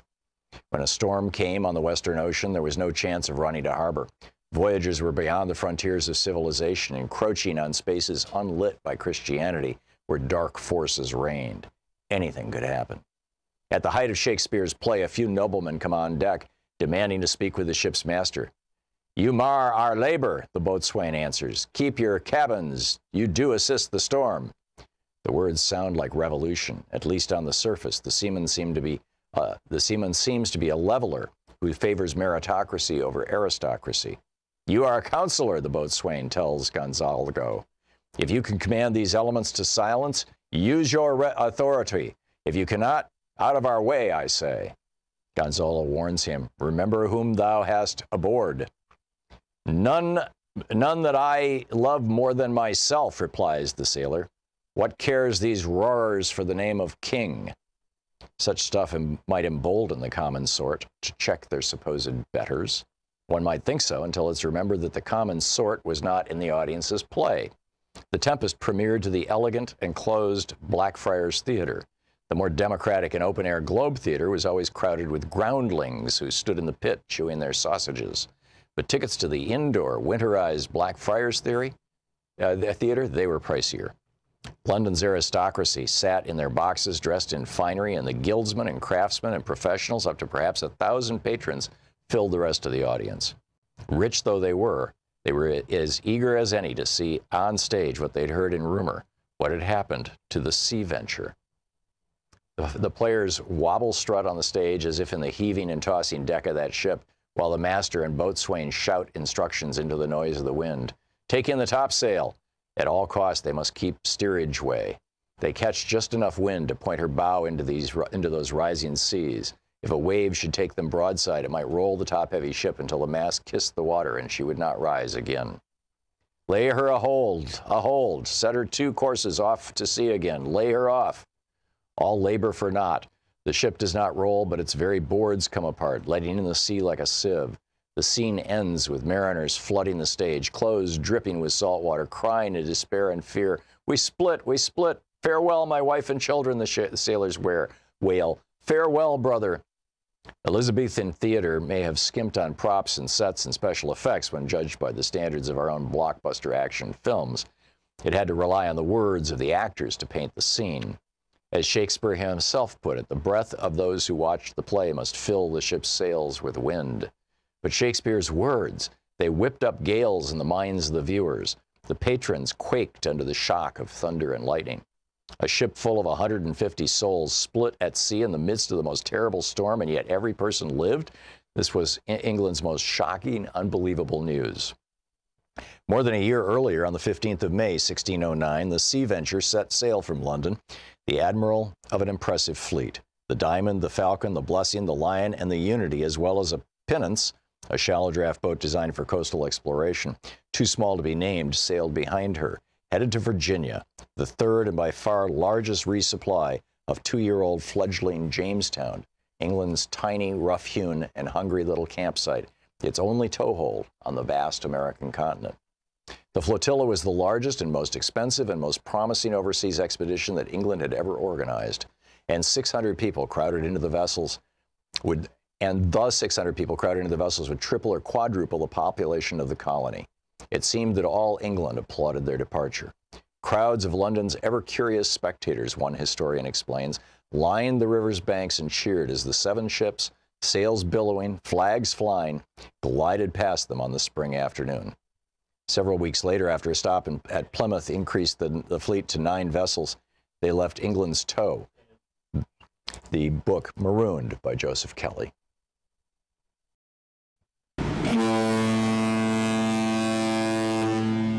All aboard! It's a once-in-a-lifetime luxury Alaskan cruise on the Regent 7 Seas Mariner, July 24th, 2019.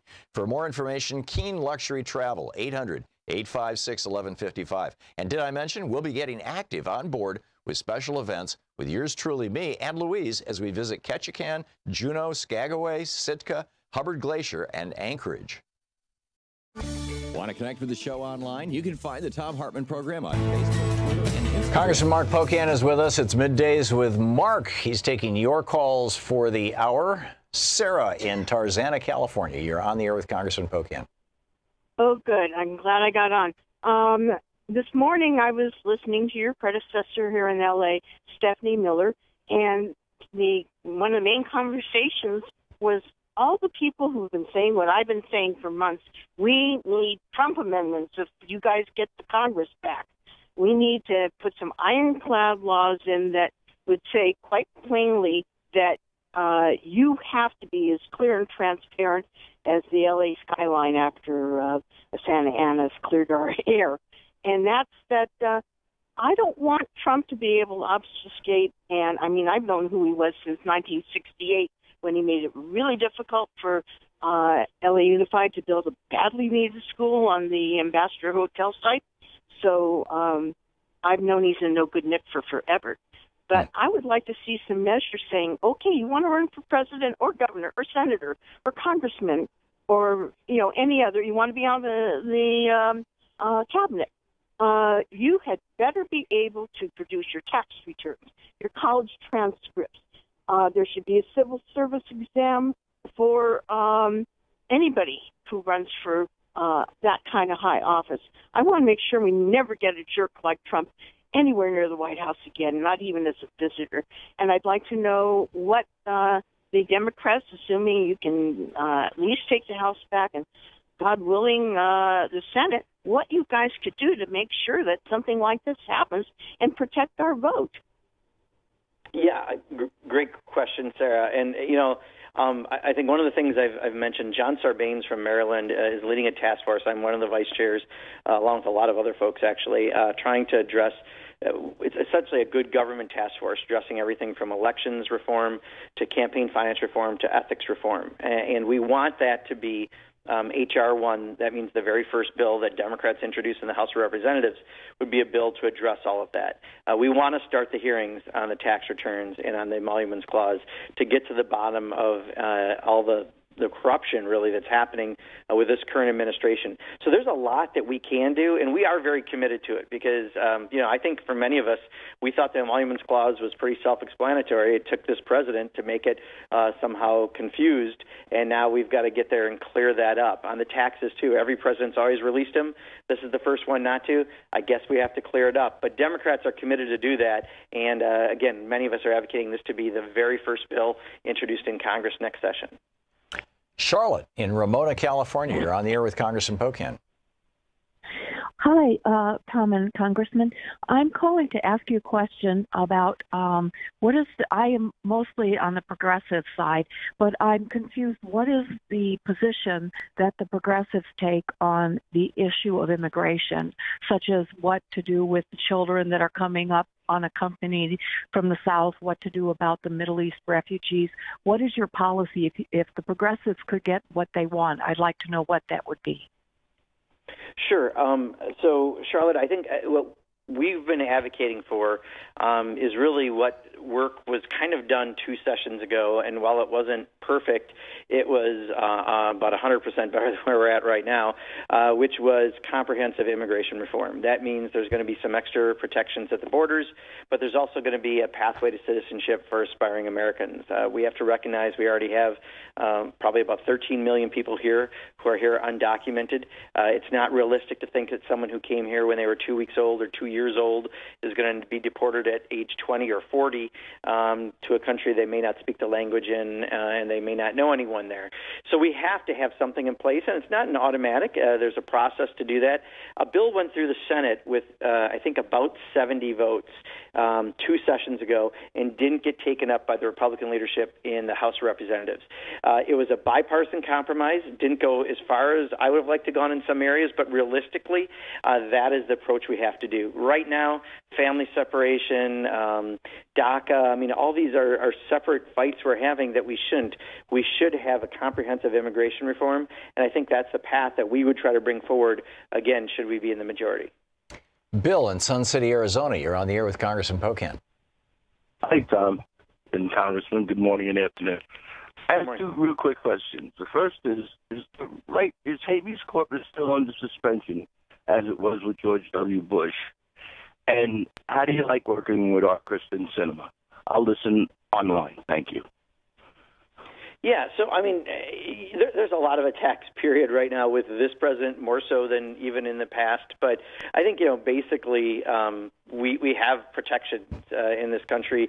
Our problem is when the White House is doing some of the things they're doing that, emoluments clause actions, not showing tax returns, things that we always took as norms, we have to fix some of that. So if we take the majority in the House, that's one thing, but do we have the majority in the Senate? It's another thing. We still have Donald Trump as president.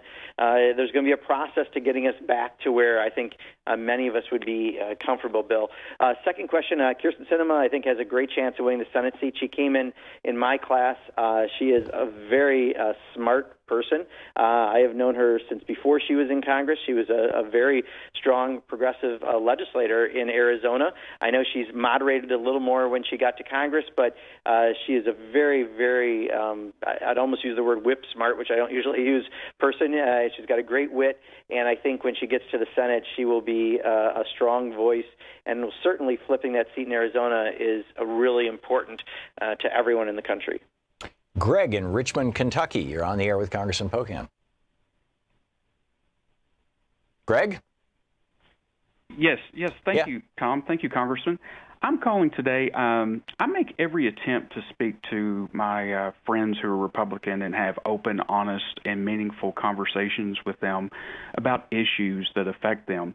And what I'm learning is they themselves really are not that well informed about the issues and what's going on in Congress. I focus on the 3 biggies, as I call them: health care, Social Security, and Medicare. And I'm surprised at how little they know, but of course the majority of them are listening to Fox News, and I'm not saying that other corporate media outlets are much better. But what I'm calling today is to suggest that the DCCC consider making some changes and maybe a new course for strategy. Number one, maybe they could start year-round education efforts. Maybe have TV commercials year-round, even in non-federal election years. Voter registration drives year-round, focusing on new voters, and using technology to keep the existing Democrats and independents that follow them in the loop on what's going on today or what's coming up next month, and potentially having a sort of DCCC national website. So if they did have commercials talking about these issues, what's going to affect the voters, they would have a source that they could go to and get more information. Thank you. Yeah, Greg, so two things. First of all, I think you make up a really strong point. I think what I would argue is really that probably is the work of the DNC, since they have the connection to the Democratic parties throughout the country. The DCCC is kind of the arm of the congressional campaign, the Democratic congressional members. It's the Democratic Congressional Campaign Committee, and they have resources to really spike more at election time.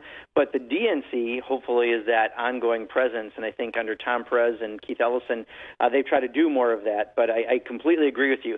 You can't just have a conversation before the election. You have to have it ongoing. Second, if I can, Tom, because I think this brings up a point that you and I have talked about a lot, too, and it relates to a question that Jay from Maryland asked before the break, which is Social Security. You know, if you want to talk to these folks, and you're right, they're not getting the news from Fox. They're not getting it from the president. He tells everyone's got fake news. You have to just trust him. But Mitch McConnell just yesterday, when asked about the debt, raised the issue of, yes, it's being driven by Social Security, Medicare, and Medicaid. So even though they just added $2 trillion to the debt with their tax bill, taking care of corporations and the wealthiest people in this country, 83% of that money is going to go to the top 1% in a decade, they went back going after what we all benefit from, and we've paid into Social Security and Medicare and Medicaid. So I think that's a great example. Mitch McConnell bringing it up 3 weeks before the election as the answer to the debt tells us exactly where they want to go. And if people are concerned about Social Security or Medicare, they better be concerned about the elections and what the Republicans could do. Mark in Chicago. Mark, we're going to hit a hard break in a little over a minute. So quick question for Congressman Pocan? Yes. Hi, Tom. Hi, Congressman. I'm a millennial, and I think we've all seen all the polls of, all the demographics who are likely to vote next month. And for millennials and young people, it seems like the numbers are somewhere in the 20s, and I'm very concerned about that. And it's not just polling. I've seen it anecdotally with my friends here in Chicago and Illinois who do not plan to vote. So is your question, what can we do to get millennials voting? Exactly. How do we motivate and energize young people to vote next month? Congressman? I would think education would be big on that. Great question, and you're right. You're most likely to vote based on your age. That's the biggest determining factor. But we know that millennials are more progressive, and they're going to vote for the right people if we can get them out to vote. So I spent an hour this morning just talking about this in Wisconsin, how to get to college campuses. It's really about talking to millennials about the issues they care about, and those necessarily aren't always the same issues as others, but it means talking to and listening to them. Amen. And I would think free college would help, wouldn't it? I think the debt-free college proposals are really strong. I think talking about things like discrimination, I mean, they're very equality-based. There's a lot of issues that are important. There you go. You're listening to Thom Hartmann. Visit ThomHartmann.com for audio and video archives. Congressman Pocan's website, pocan.house.gov. He's the co-chair of the Congressional Progressive Caucus. He represents the 2nd District of Wisconsin. You can tweet him at Rep. Mark Pocan.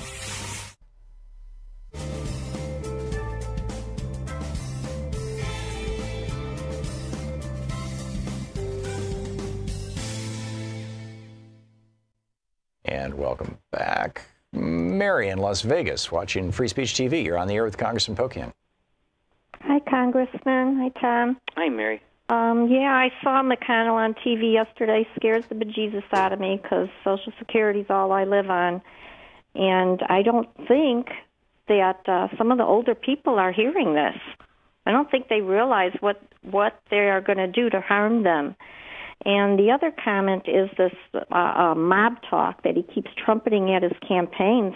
We need like a commercial out there showing that the real mob is at these campaigns with the lock 'em up and all of that. But why I really called was to add to your response to that gentleman who felt like he needed a reason to continue to vote for the Democrats, and you gave him real good answers. But I think he was looking like, what did we ever do? And I think all that man has to look at is every executive order that Trump has put out were all Obama policies, President Obama's policies for climate change, consumer protections in the financial industry. There have been so many things that he was doing good for the people. The Affordable Care Act, they just didn't want to, it was starting to level, and they didn't do the Medicaid expansion. And they've done everything to destroy it. And those are all things that the Democratic Party tried to do to help the people that the GOP is just, just turning everything around. Yeah, Mary, thank you, and I think those are great points. I think the other thing I'd add is I've been in Congress now. This is my 6th year. Just my class and the last 2 classes in the House Democratic Caucus are a majority of the Democratic Caucus. We've had a lot of turnover of folks, and a lot of those of us who are there now, especially in the Progressive Caucus, myself, Pramila Jayapal from Washington, Ro Khanna from California, Jamie Raskin from Maryland, Adriana Espaillat from New York. I could go down the list. A lot of brand new members have a lot of new energy have brought to progressive ideas in trying to enact those in the Democratic Caucus. So, really we have a lot of potential to get these things done. And specifically, Mary, you're right on Social Security. This weekend I helped move my mother into assisted living. She lives on Social Security alone. And, the fight that we have on that issue alone should be enough to get us the majority. But we've got to make sure people understand Paul Ryan, 8 days after the tax cut bill for the wealthiest, said we have to go after entitlements, Social Security, Medicare, and Medicaid. And now 3 weeks before the election, Mitch McConnell is saying it. This is in their DNA. This is their number 2 goal after the tax cuts that they did pass, and this is what they'll do if they're still in charge. Congressman, we just have 40 seconds till we're going to hit the break. How do you expect this to play out? I know in the past they've always tried to get Democrats to basically take the fall, trying to talk Obama into chain CPI and talk Bill Clinton into ending welfare as we know it. The old 2 Santa Claus theory from Jude Wieniski from 1976. Yeah. How do you expect this to play out? Well, I think that's part of the reason why the Progressive Caucus, I've spent the last 2 years building this inside-outside organization to work much more closely with all the grassroots groups, because we want to be able to not only have the best ideas, but then have the best activism to get them to happen. Let's face it, there are a number of people in my caucus who prefer to spend their life in the corner of a room rocking in the fetal position. We need to actually do some action, and by doing what we're doing, hopefully we can activate people to get things done. There you go. There's a slogan for you. No more fetal position. There you go. Congressman Mark Pocan taking your calls for the hour. We'll be back with more of your calls for the Congressman right after this. You can find his website at pocan.house.gov, and you can tweet him at Rep. Mark Pocan.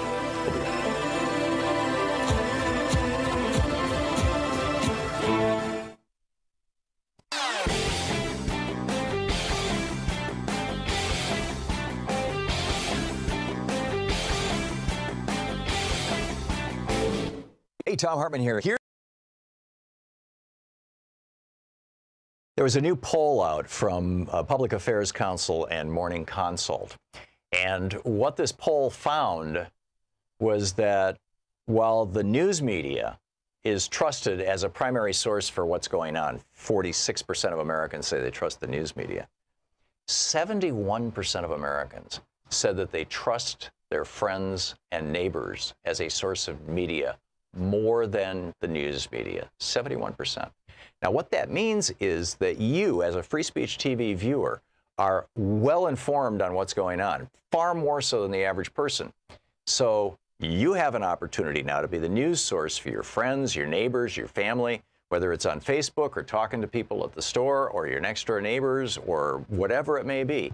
And you have an opportunity to let them know about this great news source here. Free Speech TV. Tell them how they can find it. You can go to freespeech.org. You can find all the places where people can watch Free Speech TV. Thank you. Want to connect with the show online? You can just taking your calls for the hour. Laura in Hazel Park, Michigan. You're on the air with Congressman Pocan. Hi, Tom. Good afternoon. Hello, Congressman Pocan. I'm calling because I'm currently in a Twitter war with someone who he was referring to as far as Mitch McConnell coming out yesterday and using the debt as a way to cut Social Security and Medicare. They are in such a bubble that you cannot get them to even discuss it. We're fake news. You're lying. Trump doesn't lie. When you point out the facts to them, they don't want to even consider another viewpoint. So how are you going to get through to the seniors who consistently will ignore all the attacks on Social Security? They're not lying about it anymore. They're open about it. Mm. Yeah, it's sort of like, how do you deprogram people out of the cult of Fox News? Thank you, Laura. Yeah, so sorry about that. My phone just went off. I'm sorry. I was talking here. So, Laura, you bring up a great point, and I think, there are some that we're not going to change, right? I mean, the 35% that are sticking with Trump hard and fast are there for maybe some other reasons than they actually admit. But I do think most seniors, especially, I've watched in the last 5 years, first we moved my mom to some senior housing, now to assisted living. I look at the people who are living there. You get to know the neighbors. And there's so many people that rely on Social Security. Without it, they wouldn't be able to live. And I think you can actually point out the fact that the Republican leadership has said this thing each time after they've passed a tax cut bill that's going to benefit big corporations and the top 1%. 83% of the money that was in that tax bill goes to the top 1% in 10 years. And then they're going after your Social Security to pay for it and your Medicare. And I think we can get to people on their pocketbook issues, especially seniors who just rely for their life and death on whether or not they have that money. I think we can really have a conversation with those who don't have a different reason for wanting to vote for Trump. And in some cases, there's things like racism and others that are just tougher to break through. Rob in Phoenix, Arizona, you're on the air with Congressman Pocan.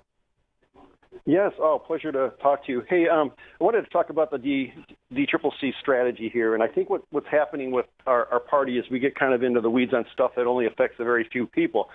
And I think one thing that we should do is basically promote the idea that the Republicans are the death by 1,000 cuts on the middle class, and we need to fight this by tax reform. And we just use their philosophy. Since corporations are people, there should only be one tax code. Income is income. We should get rid of the 15% cap on dividends and just treat all income the same, because corporations are people, so therefore people are corporations. We should get the same deductions, or you should take the deductions away from the corporations and move that way. And the one thing about the taxes on Social Security, since that's capped on at 132,000 K of income, that's 100%, 6.3. You want to give most of America a 5% raise right away. Take that cap off and make, again, tax the Social Security on all income all the way up, and don't cap it at 132. People get a 5% tax cut right there. Yeah, right, Rob. So to the first issue, I agree. There are many of us quite a bit in the Democratic Party who've advocated for changing that code on the passive income, so-called passive income versus active income. There shouldn't be that distinction, and I think that's something that we're going to be talking about. To the second point, I agree. I mean, it's really a regressive tax when you have a cap on Social Security at a certain point, and we're talking about how long does the fund have. The only difference I might say, Rob, is I don't think it's really going to be a cut for people. I think if you lifted the cap or adjusted the cap for inflation significantly, you will just extend the life of Social Security so that we don't have to have an increase. I don't think you'll see an immediate cut, but that's absolutely the reason to do it. We have to have Social Security around because everyone is paid into it. They have to be able to get it when they retire, and the best way to do that is to really look at that cap. And it just seems kind of bizarre that, I and most of the people I know are paying, Social Security taxes on all of our income. And, billionaires are paying Social Security taxes on, 1% of their income. I mean, it's like they're not paying their fair share to support Social Security, which is a program that keeps this country vital. Yep. And there's a lot of ideas of how we could exactly do this. But I look at the cap as one of the single easiest ways. And I would also argue we should change the index for how we increase what people get in Social Security to a CPI-E, which is based on what seniors spend their money on. Right. 25% of their income is on medicine and medical care. We should recognize that, and that way they would get a little bit more of a boost as well. Congressman, we have 45 seconds to the end of the hour. What are your thoughts on the coming week? I'll tell you, we're now less than 3 weeks to the election. I think my thoughts for the next 3 weeks are going to be on the election, as are, I think, most people. I just really ask people to be active with the candidates you support and the groups that are supporting the candidates you support in the next 3 weeks. It's so vital. Every vote we get out, the majority of people agree with us on the issues. If they get out to vote, we will be very, very successful and be able to turn this country and many of our states around. So please take that angst that you have right now over what's going on, turn it into activism. We can build this into a movement, not just have a moment. I think that's the key for the next few weeks. And share our values as we talk about our issues. You know, I tell you, one of the big things we're doing now is we actually listen to people when we do doors as opposed to talk at people. They really do agree with us. Let's just have those conversations. There you go. Congressman Pocan, thanks so much for being with us today. Absolutely. Thank you. Always great to have you with us. Congressman Pocan's website is pocan, pocan.house.gov. You can tweet him at Rep. Mark Pocan. He's the co-chair of the Congressional Progressive Caucus and represents the 2nd District of Wisconsin in the U.S. House of Representatives. We'll be back.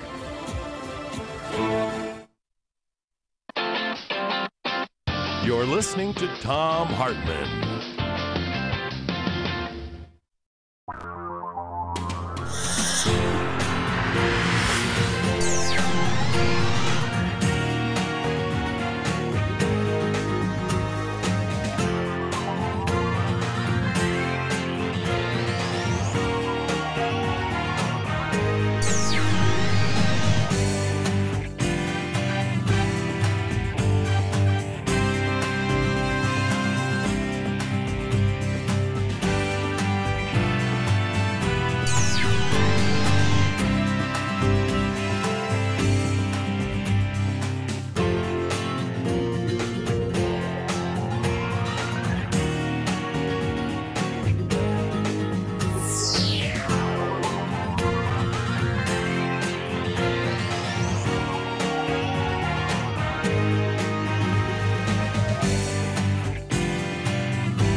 There was a new poll out from Public Affairs Council and Morning Consult.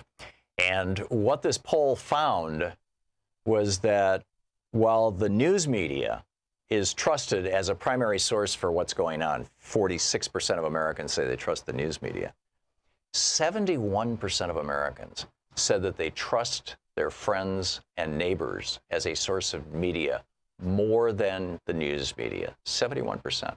Now, what that means is that you, as a Free Speech TV viewer, are well informed on what's going on, far more so than the average person. So you have an opportunity now to be the news source for your friends, your neighbors, your family, whether it's on Facebook or talking to people at the store or your next door neighbors or whatever it may be. And you have an opportunity to let them know about this great news source here. Free Speech TV. Tell them how they can find it. You can go to freespeech.org. You can find all the places where people can watch Free Speech TV. Thank you.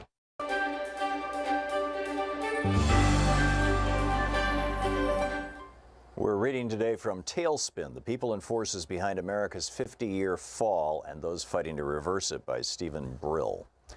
This is from the first chapter, The Protected and the Unprotected. Is the world's greatest democracy and economy broken? Not compared to the Civil War years or to the early 1930s, and not if one considers the miracles happening every day in America's laboratories, on the campuses of its world-class colleges and universities, in offices and lofts full of developers creating software for robots or for medical diagnostics, in concert halls and on Broadway stages, or at joyous ceremonies swearing in proud new citizens. And certainly not if the opportunities available today to women, non-whites, and other minorities are compared to what they faced as recently as a few decades ago. Yet measures of public engagement, satisfaction, and confidence, voter turnout, knowledge of public policy issues, faith that the next generation will have it better than the current one, and respect for basic institutions, especially the government, are far below the levels of a half-century ago, and in many cases have reached historic lows. So deep is the estrangement that 46.1% of American voters were so disgusted with the status quo in 2016, they chose to put Donald Trump in the White House. It is difficult to argue that the cynicism is misplaced. From the relatively small things that Americans are now navigating through, an average of 657 water main breaks a day, for example, to the core strengths that once propelled America, it is clear that the country has gone into a tailspin since the post-war years, when John F. Kennedy's new frontier was about seizing the future, not trying to survive the present. The celebrated American economic mobility engine is sputtering. A child's chance of earning more than his or her parents has dropped from 90% to 50% in the last 50 years. The American middle class, once the inspiration of the world, is no longer the world's richest middle class. Income inequality has snowballed. Adjusted for inflation, middle-class wages have been nearly frozen for the last 4 decades, and discretionary income has declined if escalating out-of-pocket health care costs and insurance premiums are counted. Yet earnings by the top 1% have nearly tripled. The recovery from the crash of 2008, which saw banks and bankers bailed out while millions lost their homes, savings, and jobs, was reserved almost exclusively for the top 1%. Their incomes in the 3 years following the crash went up by nearly a third, while the bottom 99% saw an uptick of less than 0.5%. Only a democracy and an economy that has discarded its basic mission of holding the community together, or failed at it, would produce those results. Most Americans with average incomes have been left largely to fend for themselves, often at jobs where automation, outsourcing, the near vanishing of union protections, and the boss's obsession with squeezing out every penny of short-term profit have eroded any sense of security. Self-inflicted deaths from opioid and other drug abuse, alcoholism, and suicide are at record highs, so much so that the country's average life expectancy has been falling despite medical advances.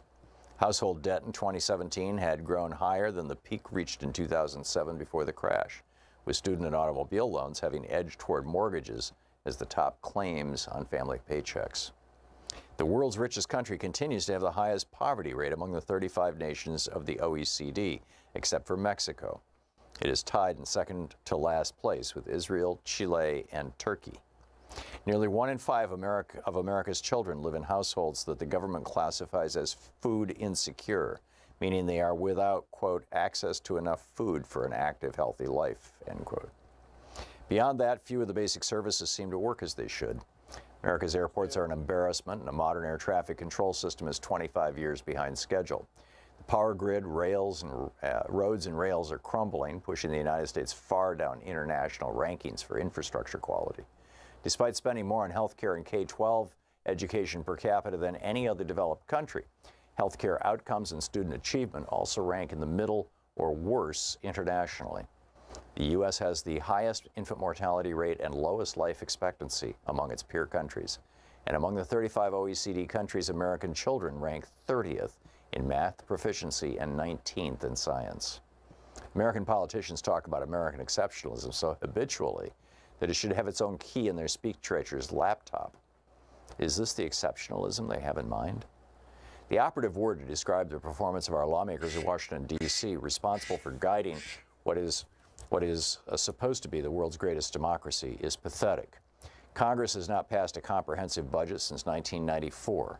Like slacker school children unable to produce a book report on time, the country's elected leaders have fallen back instead on an endless string of last-minute deadline extensions and piecemeal appropriations. Legislation to deal with big long-term challenges like climate change, the mounting national debt, or job displacement are pipe dreams. It is as if the great breakthroughs of the past, marked by bipartisan signing ceremonies in the White House, the establishment of the Federal Trade Commission, Social Security, interstate highways, the Food and Drug Administration, Medicare, civil rights legislation, the EPA, are part of some other country's history. There are more than 20 registered lobbyists for every member of Congress. Most are deployed to block anything that would tax, regulate, or otherwise threaten a deep-pocketed client. Money has come to dominate everything so completely that we send to Washington, well, it continues. You get where it's going. Tailspin by Stephen Brill.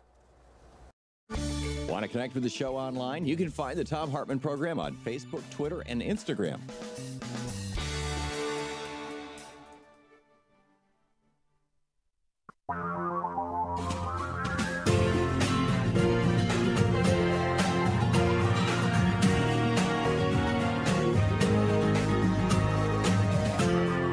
This is the Thom Hartmann Program.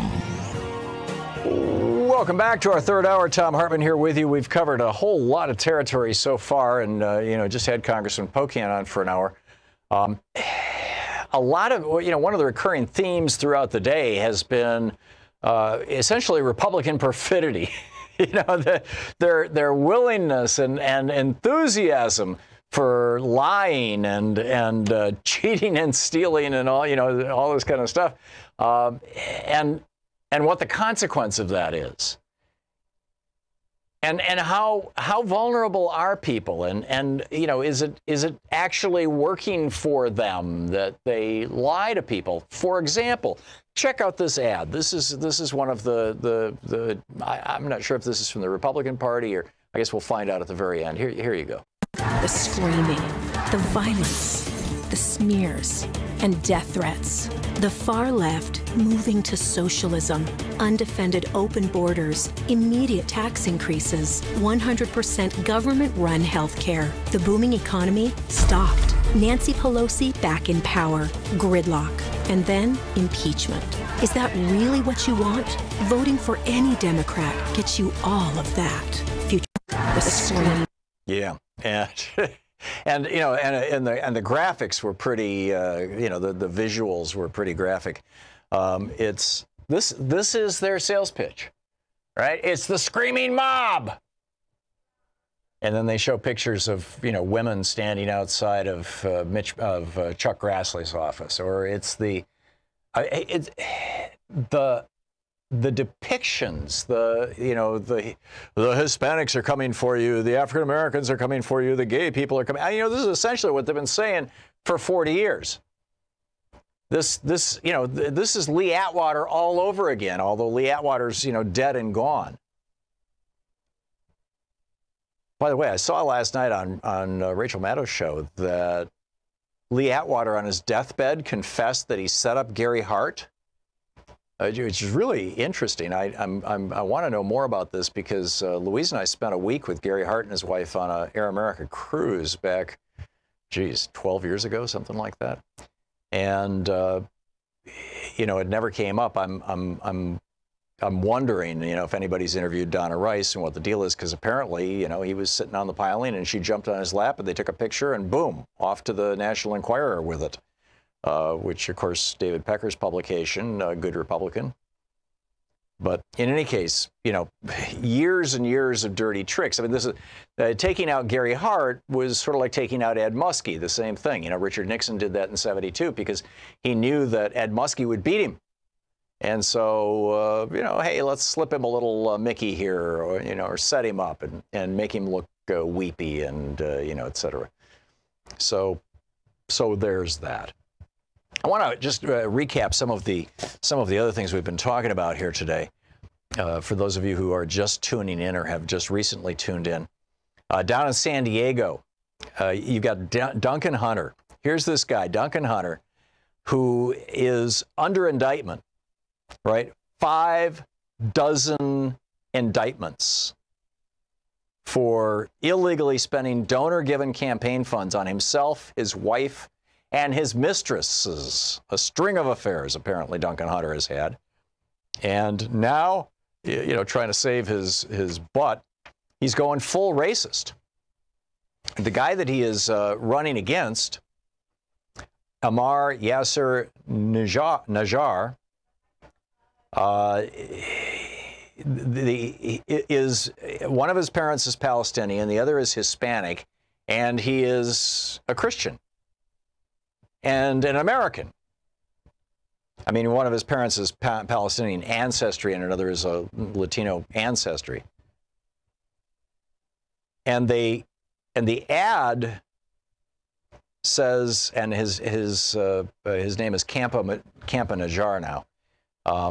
He changed his name to honor his mother, not to trick the government or something like that. But Duncan Hunter is going, he changed his name to Ammar Campa Najjar, so he sounds Hispanic. This is how hard, by the way, that the radical Muslims are trying to infiltrate the U.S. government. Well, this guy isn't Muslim. So you've got a racial slur, a religious slur, built on a lie. But I guess that's how Duncan Hunter rolls, right? This is how the Republicans roll. Arkansas just kicked off another 4,100 people from their Medicaid rolls. More people are going to die in Arkansas.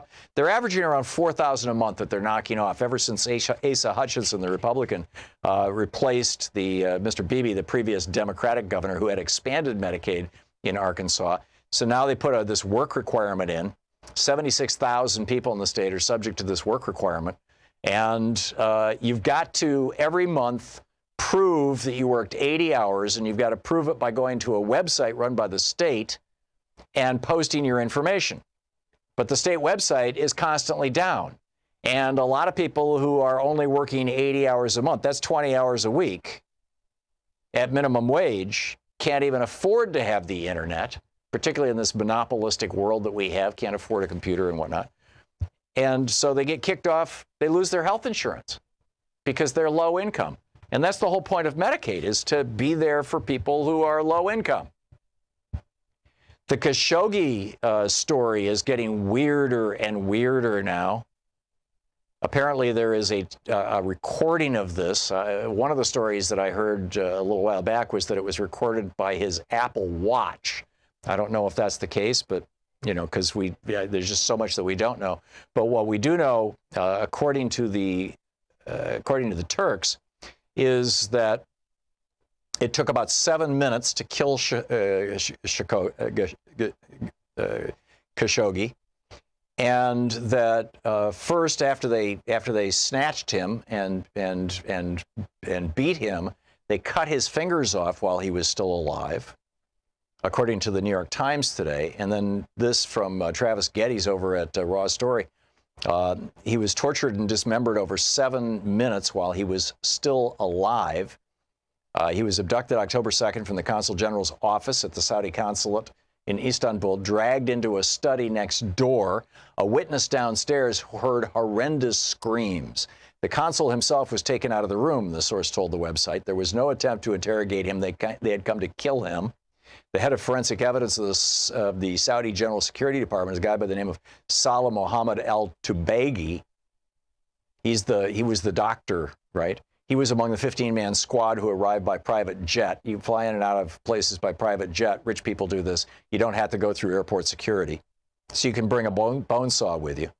The source said Tubaigi started to cut up Khashoggi's body on a table in the study while the journalist was still alive, and the killing took 7 minutes.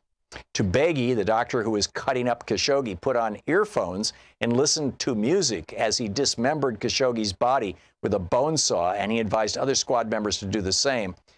He said on this recording, he said, "When I do this job, I listen to music. You should do that too."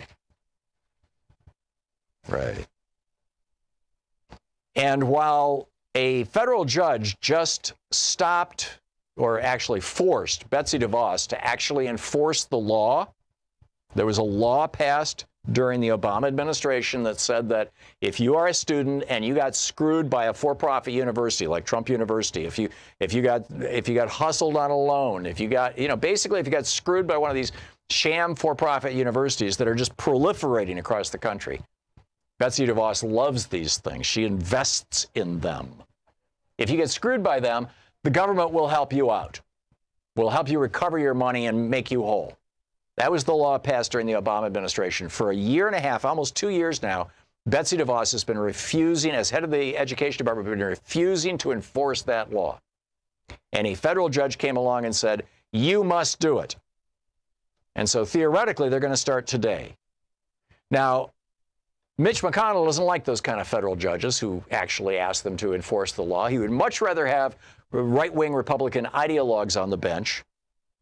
So, he cut this deal with Chuck Schumer. We'll let everybody go home and campaign between now and the election if you'll just approve 15 federal judges. Well, Schumer went along with it because the 15 federal judges would have got it approved anyway. All McConnell had to do was submit it to a vote. It would have taken an extra half a day. So, Schumer was like, okay, no price to pay. In fact, he was, I'm sure, wondering, geez, why did McConnell be so reasonable? Well, now we found out. As soon as the Democrats left town, McConnell started ramming more Republican judges through. He's literally doing it as we speak. Chuck Grassley and Mitch McConnell moving these federal, and the first court that they're trying to pack right now is the Ninth Circuit. The Ninth Circuit out here on the West Coast is the most liberal of all the courts. And one of the guys they're trying to put on this court is from Washington State. Patty Murray had the power up until last year to say, no, he's from my state. I'm not going to approve him. But Mitch McConnell has thrown that, and that's a rule that goes back to the founding of the Republic. He's thrown that rule out, too. It's all about raw power. He doesn't give a rat's ass about what's right or what's legal. This is the Thom Hartmann Program. We'll be back with your calls in just a moment. Stick around.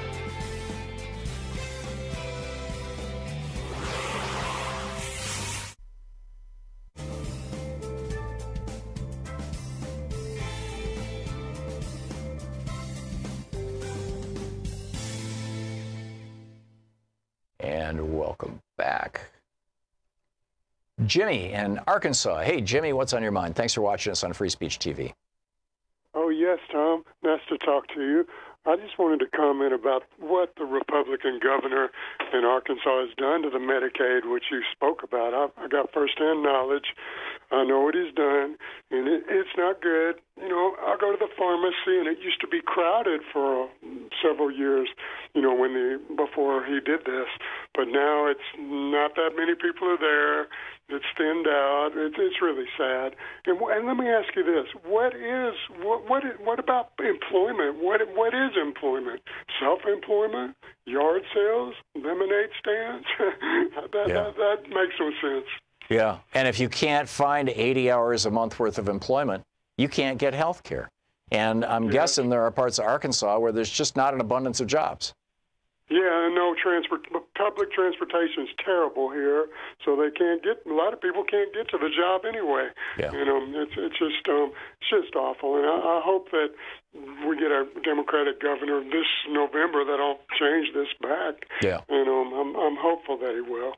But it's just unfortunate. It's going on all around the country, I know, but you know, it's too bad. It is. It really is. Jimmy, thanks for sharing your story with us. I appreciate it. Good to hear from you. Elizabeth in Green Valley, Arizona. Hey, Elizabeth, what's up?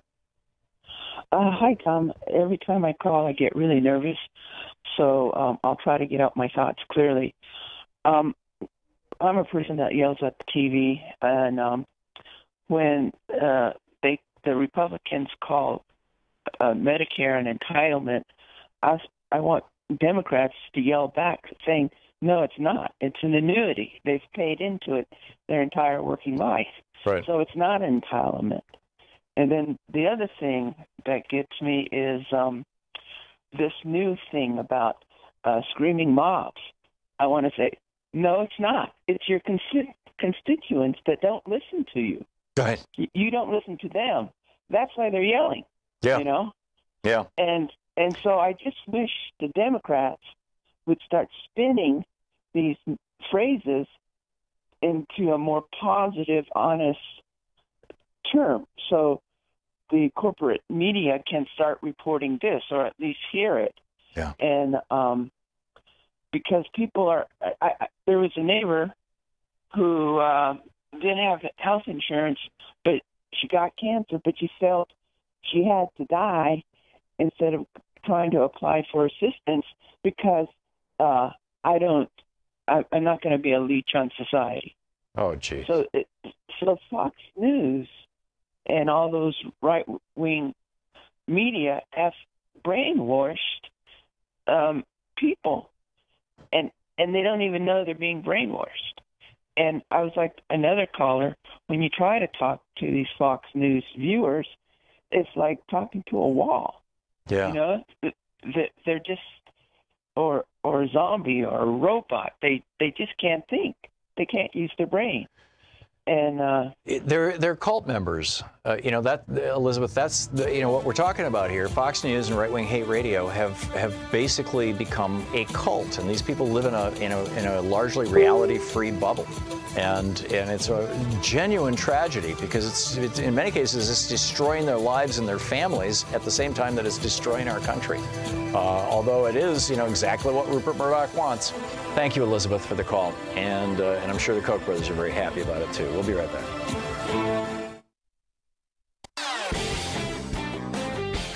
There was a new poll out from Public Affairs Council and Morning Consult. And what this poll found was that while the news media is trusted as a primary source for what's going on, 46% of Americans say they trust the news media, 71% of Americans said that they trust their friends and neighbors as a source of media more than the news media, 71%. Now, what that means is that you, as a Free Speech TV viewer, are well informed on what's going on, far more so than the average person. So you have an opportunity now to be the news source for your friends, your neighbors, your family, whether it's on Facebook or talking to people at the store or your next door neighbors or whatever it may be. And you have an opportunity to let them know about this great news source here. Free Speech TV. Tell them how they can find it. You can go to freespeech.org. You can find all the places where people can watch Free Speech TV. Thank you. Want to connect with the show online? You can find the Thom Hartmann Program on Facebook, Twitter, and Instagram.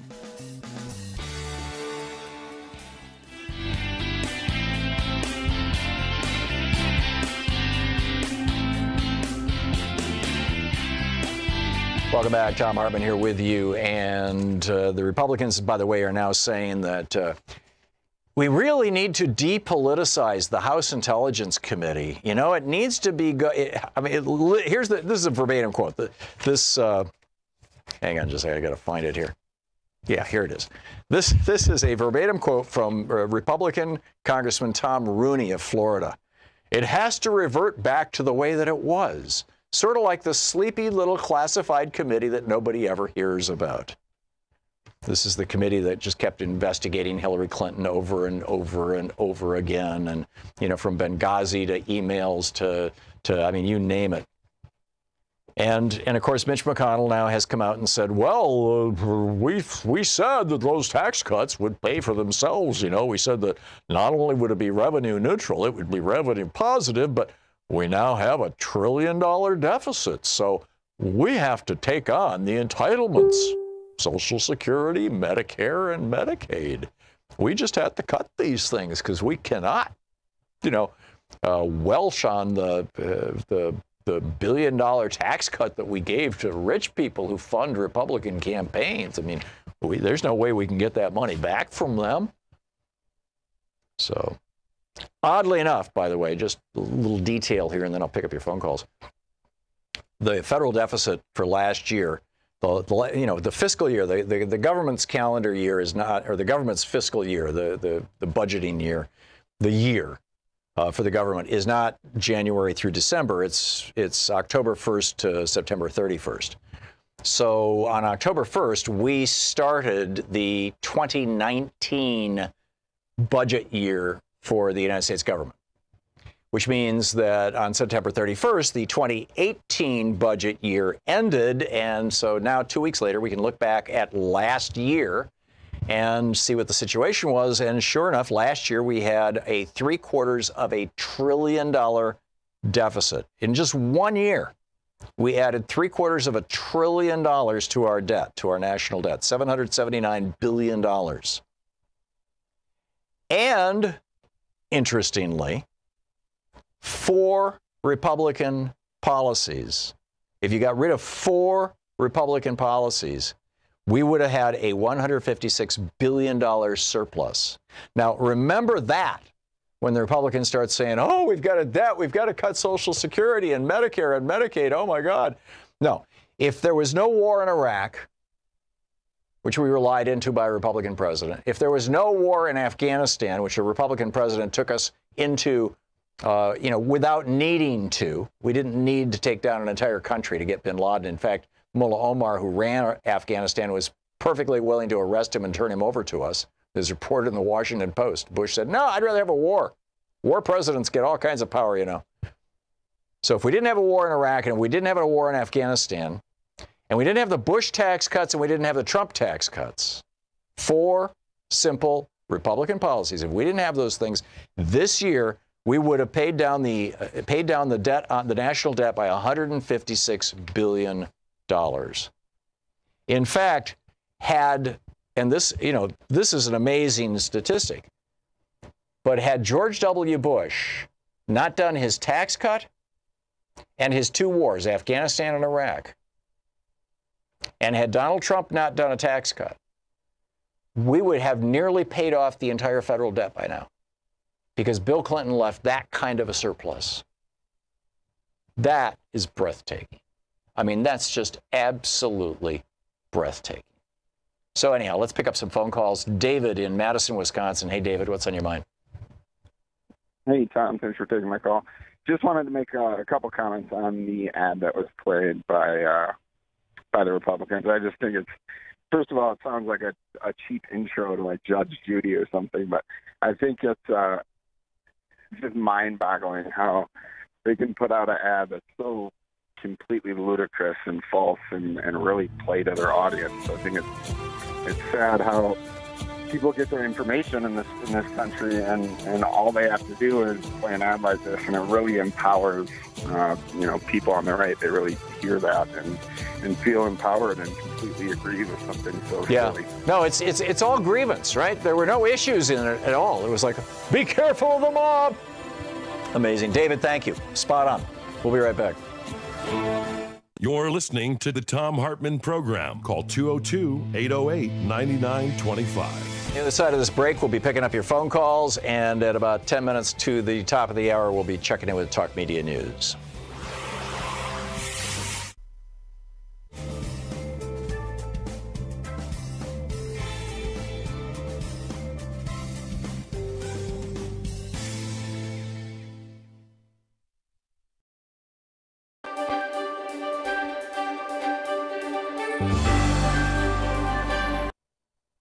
Our book today is How to Be Less Stupid About Race by Crystal M. Fleming.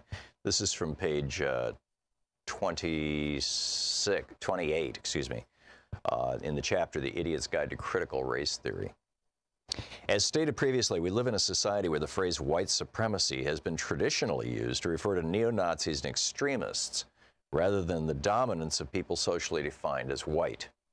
But legal scholars, social scientists, and political philosophers working in the robust field of critical race theory have developed conceptual tools for recognizing and responding to systemic racism and white supremacy.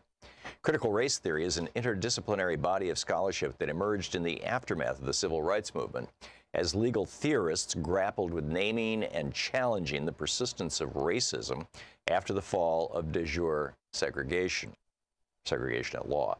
Born in the mid-1970s, CRT, critical race theory, it boldly embraced an overtly activist agenda, the promotion of racial justice and the eradication of racial oppression. Bridging legal analysis with storytelling and narrative centering the experiences of people of color, critical race theorists set out to unveil and address the persistence of racism and white dominance. And importantly, scholars in this tradition also acknowledge the intersections of racism with sexism, class oppression, and other systems of inequality. One of the most important and helpful features of critical race theory is the clear analysis of white supremacy in the so-called post-civil rights era, a period in U.S. history when politicians and the majority population increasingly portrayed themselves as beyond race or non-racist. Critical race theory is kryptonite for the myth of colorblindness and helps cut through the BS of post-racial propaganda by specifying the role of social institutions, especially laws and legal practices, in reproducing racism. From a critical race perspective, the United States is not and never was a benevolent nation of immigrants. Rather, it is a nation of settler colonialism, genocide, white nationalism, racial slavery, legal torture, and institutionalized rape. Since the inception of this country, laws and legal practices systematically favored whites economically, politically, and socially. In fact, critical race scholar Cheryl Harris in 1993 described whiteness as a form of protected property within the U.S. racial hierarchy, a category of privilege tied to the accumulation of economic resources and the subjugation of racialized others. From this perspective, laws and legal institutions within this country have continually converted white identity into a valuable, exclusive mechanism for maintaining power. Few people realize that the nation's first immigration law, the Naturalization Act of 1790, was explicitly white supremacist, restricting naturalization to free white persons, though white women were let out of this exclusionary understanding of freedom. Granting citizenship to free white men was quite literally a government handout for whites only. As you might have noticed, history keeps coming up here, quite simply because critical race theorists encourage historical consciousness. In order to understand present-day racial realities, we have to look to the past. That might seem obvious on its face, but the sad truth is that most U.S. citizens have never seriously studied history of any kind, much less racial history. Yet the vast majority of the population is ignorant of our racist past. How can they understand the impact of that past on the present? Critical race theorists also challenge the liberal logics that have been used to portray the United States as beyond race, for example, by analyzing the jurisprudence surrounding the country's alternative action policies. Scholars such as Richard Delgado, Kimberly Crenshaw, and Derek Bell, the last of whom was a professor at Barack Obama's Harvard Law School, have shown that legal assumptions about meritocracy and fairness that are used by conservatives to undermine affirmative action programs are logically inconsistent with the existence of institutionalized racism. Other scholars have taken a critical or systemic approach to the study of racism, who have shown that the nation's first affirmative action programs and government handouts were conceived by white Americans for white Americans. From using racially justified mass murder, land theft, and labor exploitation to enacting racist citizenship laws, people socially defined as white have built generations of wealth and political power by playing the race card and founding an entire nation on white identity politics. To take just one example, the 1862 Homestead Act gleefully gave away millions of acres of stolen land almost exclusively to whites. And quiet as it's kept, white people continue to be the #1 beneficiaries of affirmative action today. Race scholars are aware that white women are the top recipients of affirmative action, but few have considered that white women's primary access to affirmative action helps maintain the racial wealth gap. Because these white women typically marry white men, their affirmative action benefits are channeled toward their white families, and their access to affirmative action benefits, preferential hiring, and federal diversity initiatives not only helps them, but also bolsters the socioeconomic status of white families broadly. My first serious encounter with critical race theory occurred after I'd finished my PhD. Although I didn't realize it then, I had chosen to undertake my graduate work in a sociology department. How to Be Less Stupid About Race by Crystal Fleming. Want to connect with the show online? You can find the Thom Hartmann Program on Facebook, Twitter, and Instagram.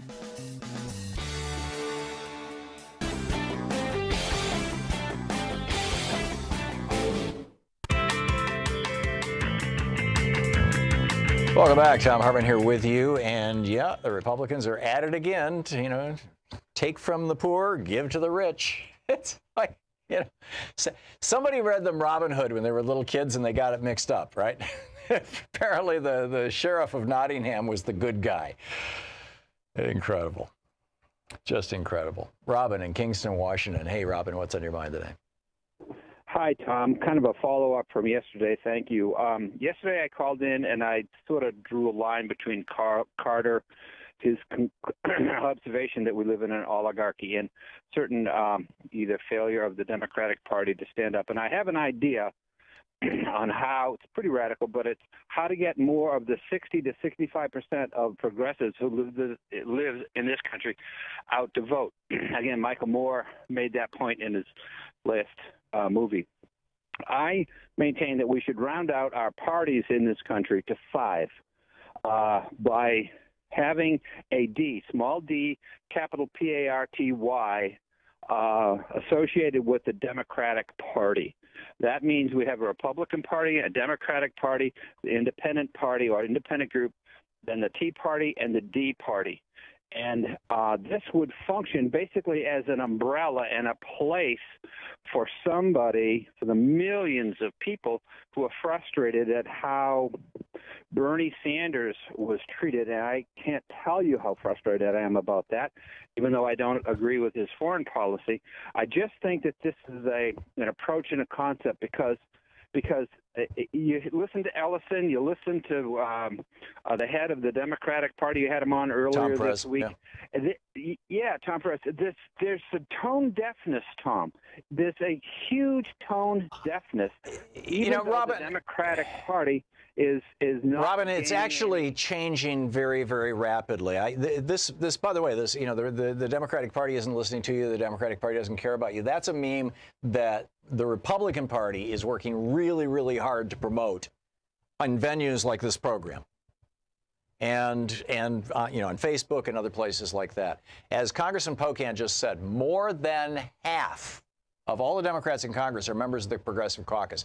Members of the Progressive Caucus refuse to take money from corporations and corporate PACs. They live on small donations. The members of the Progressive Caucus are working really hard, basically for Bernie's agenda. In fact, Bernie was the co-founder of the Progressive Caucus way back in the day when he was in the House of Representatives. And so, this let's cry in our beer about the Democrats. Yeah, Tom Perez is not necessarily a screaming progressive. He's sort of in the middle, you know, but you know, he's doing the best he can given what he has, and the Democratic Party itself has changed so much in the last 2 years since that election, and a lot of it as a consequence of Bernie's candidacy. That I'm actually very enthusiastic about it, and I think you should be too. You know, unless you just want to spread the meme that, hey, you know, it doesn't matter how, if you vote, you shouldn't even bother because, you know, blah-de-blah-de-blah, which is a BS meme. Kathy in Crystal Lake, Illinois. Hey, Kathy, what's on your mind? Kathy? Maybe Kathy Butt called us? I don't know. That's Marjorie in North Carolina. Hey, Marjorie, what's on your mind today?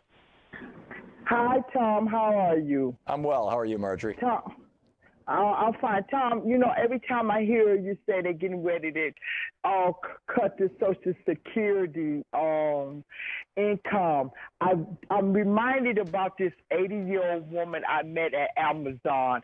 She really was. She was 80 years old, Tom, and we both was working for a temp company on the weekend. And Amazon is a job, a big warehouse where you have to lift up in some departments many heavy boxes from 1 pound to 2 pounds to 50 pounds. Her name was Donna, and I asked her, why are you working here, Donna? And she said to me, Social Security paid her rent, but it didn't pay all her other necessary things. And the reason why I'm so remembering that story, because I'm 59 now, and I'm like, oh my God, what's going to happen to me? So to cut this Social Security from the elders, and Donna had to work. She only lasted 2 weekends, Tom. But if she was like that, imagine all the other elders that's going to suffer if we don't get out there and vote. Yep. And I just had to share that story with you, Tom. Well, thank you very much, Marjorie. That's a very poignant story, and this is exactly what we're talking about. This is life and death for many people. Marjorie, thank you for the call. Robert in Forest Grove, Oregon. Hey, Robert, what's up? Hi, Tom. Thank you for taking my call. I want to talk about an article that came up in the Truth Out about propaganda. It's called 14 Propaganda Techniques Fox News Uses to Brainwash Americans. Okay. 14 Propaganda Techniques Fox News Uses to Brainwash Americans. It's by Cynthia Boaz, B-O-A-C. It's in Truth Out, July 2nd, 2011. Okay. And it's because that's what we're talking about here. Why so many Americans don't care what Trump does and all the way he treats people and his horrible policies. It's because they don't hear about it, and they're, like you said, they're in this cult. Yeah. And I believe this is a political issue. I believe that this propaganda is as important as health care and Social Security, and we Democrats must bring this up after the election and start talking about the effect of propaganda and politics. And it's destroying this country. There's an article in the Sydney Morning Herald from August 2018 by Kevin Rudd, and it's entitled Rupert Murdoch, the Cancer Eating the Heart of Australian Democracy. Right, and in that article they point out that he continues to own the majority of the media in Australia and has flipped their politics hard right over the last 30 years. And then he did it to the United Kingdom, and, you know, buying the Times of London and all these other papers. And then he came to the United States and he did it with Fox News. And you are so right, Robert. You are absolutely so right. And it is a cult. And Robert, if you want to tweet that article from 2011 to me, I'd love to see it. Just tweet me a link and I'll retweet it and we'll share it with people and we'll see what people think about it. Jason in Chicago. Hey, Jason, what's on your mind? Hey, Tom. Thanks for taking the call. So, you know, I've been thinking about, you know, how the Republicans are so good at messaging, and I just wonder why the Democrats just cannot get on the same page. I know as of late they have, you know, for the past 2 years they've gotten better at it, but we still have these. Oh, go ahead. No, the Democrats are getting their act together. They very much are, and they have been on message and consistent message. I mean, they're talking about health care. They're talking about good jobs. They're talking about the environment. They're talking about, the debt-free college. Very straightforward stuff. The thing is, the media won't pick it up because the media doesn't like to talk about issues. The media would rather talk about personalities. Who's upset, who's angry, who yells, who doesn't, who's going to win, who's going to lose. It's all about the horse race. The media treats politics like sports. They all, they all wanted all these networks, particularly the cable networks, they all want to be ESPN at the end of the day. Yeah, and my final point would be, how I think that, punching back in insults is a slippery slope. It's a huge trap that the Republicans and Donald Trump are baiting us with. And I think the biggest thing is we got to see the party of division, not the party of insults, which the Republican Party is. Amen. And we'll find out, by the way, if insults work, because Michael Avenatti is gearing up to run for president, and he's perfectly willing to be the Democratic Party's Donald Trump. I don't know if it's going to work or not. I know that it's probably going to energize a lot of people. It may turn off a lot of people, too. It's going to be real interesting to watch. Jason, thanks for the call. We'll be back. We're going to check in with Talk Media News in about 4 minutes. Listening to Thom Hartmann. Visit ThomHartmann.com for audio and video archives. So right on the other side of this break, Ellen Ratner will be with us. Stick around. It's 44 minutes past the hour.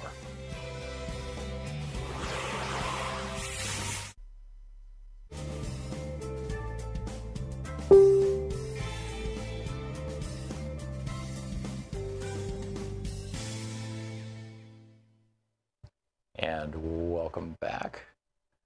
Randy in Ottawa, Iowa. Hey, Randy, what's on your mind today? Hi, Tom. I'd like to make a quick point about your tax cut idea here earlier, and that was it would have been in July or August of 2002 when the checks for $300 and $600 went out of the Bush tax cuts that he borrowed 52 or 54 billion, I can't remember, or million, excuse me, to pay for those checks, and since then the debt has gone up. They never paid off the 52 million. Right. And so from the get-go, it was all deficit spending from him then on. Yeah. And the last balanced budget was the last balanced budgets for the last 2 years of the Clinton administration, and before that, the last balanced budget was the last year of the Carter administration. Correct. Could I touch on something else? I did some canvassing for J.D. Scholten here in western Iowa. That's Steve King's district. Oh, yeah. And there were I had a lot of the Democrats that were on my list. I had 30 doors to knock on in my precinct, and I had a lot of the Democrats there were ready for change, and they weren't going to have a problem voting Democrat. And I ran onto some people who, one person, an elderly person on Social Security probably, or her husband's retirement, she just said, I take what I get. And I had another one who, you could see she was just a very pleasant, very nice person people who don't want this turmoil and this ugliness in their life. And thirdly, one that didn't vote was one that was turned off by Democrats accosting or confronting White House administration in restaurants. So there's no easy way to do this, and the Republicans have picked a fight, and the Democrats have to rise to the occasion to save the union. So how do you rise to the occasion when the other side has picked a fight? Do you kick back? Do you walk away? Do you point out the hypocrisy? Well, it would be my first inclination to confront the. But as I talked to one gentleman, it came out that I told him I felt that the Democrats had waited too long after the theft of the Supreme Court seat, and that all of these things that if democracy had worked properly and the Republicans had freed up the information out of the White House for the Supreme Court hearing, that he probably wouldn't have made it to the point where these women had to address it. So I think that I think that peace brings prosperity, And when the other side will not speak truthfully and honestly about their position, it really makes it hard and puts us in a corner. So there's going to be some bad that comes with it, and hopefully there'll be some good in the end. Yeah. And thank you. Well, Randy, thank you for going door to door and knocking on 30 doors. That's a major accomplishment, and you deserve lots and lots of props for that. So congratulations, Love Randy. you, I'm applauding you. Thank you so much. Good talking to you. We're going to check in with Ellen Ratner with Talk Media News right after this. Stick around.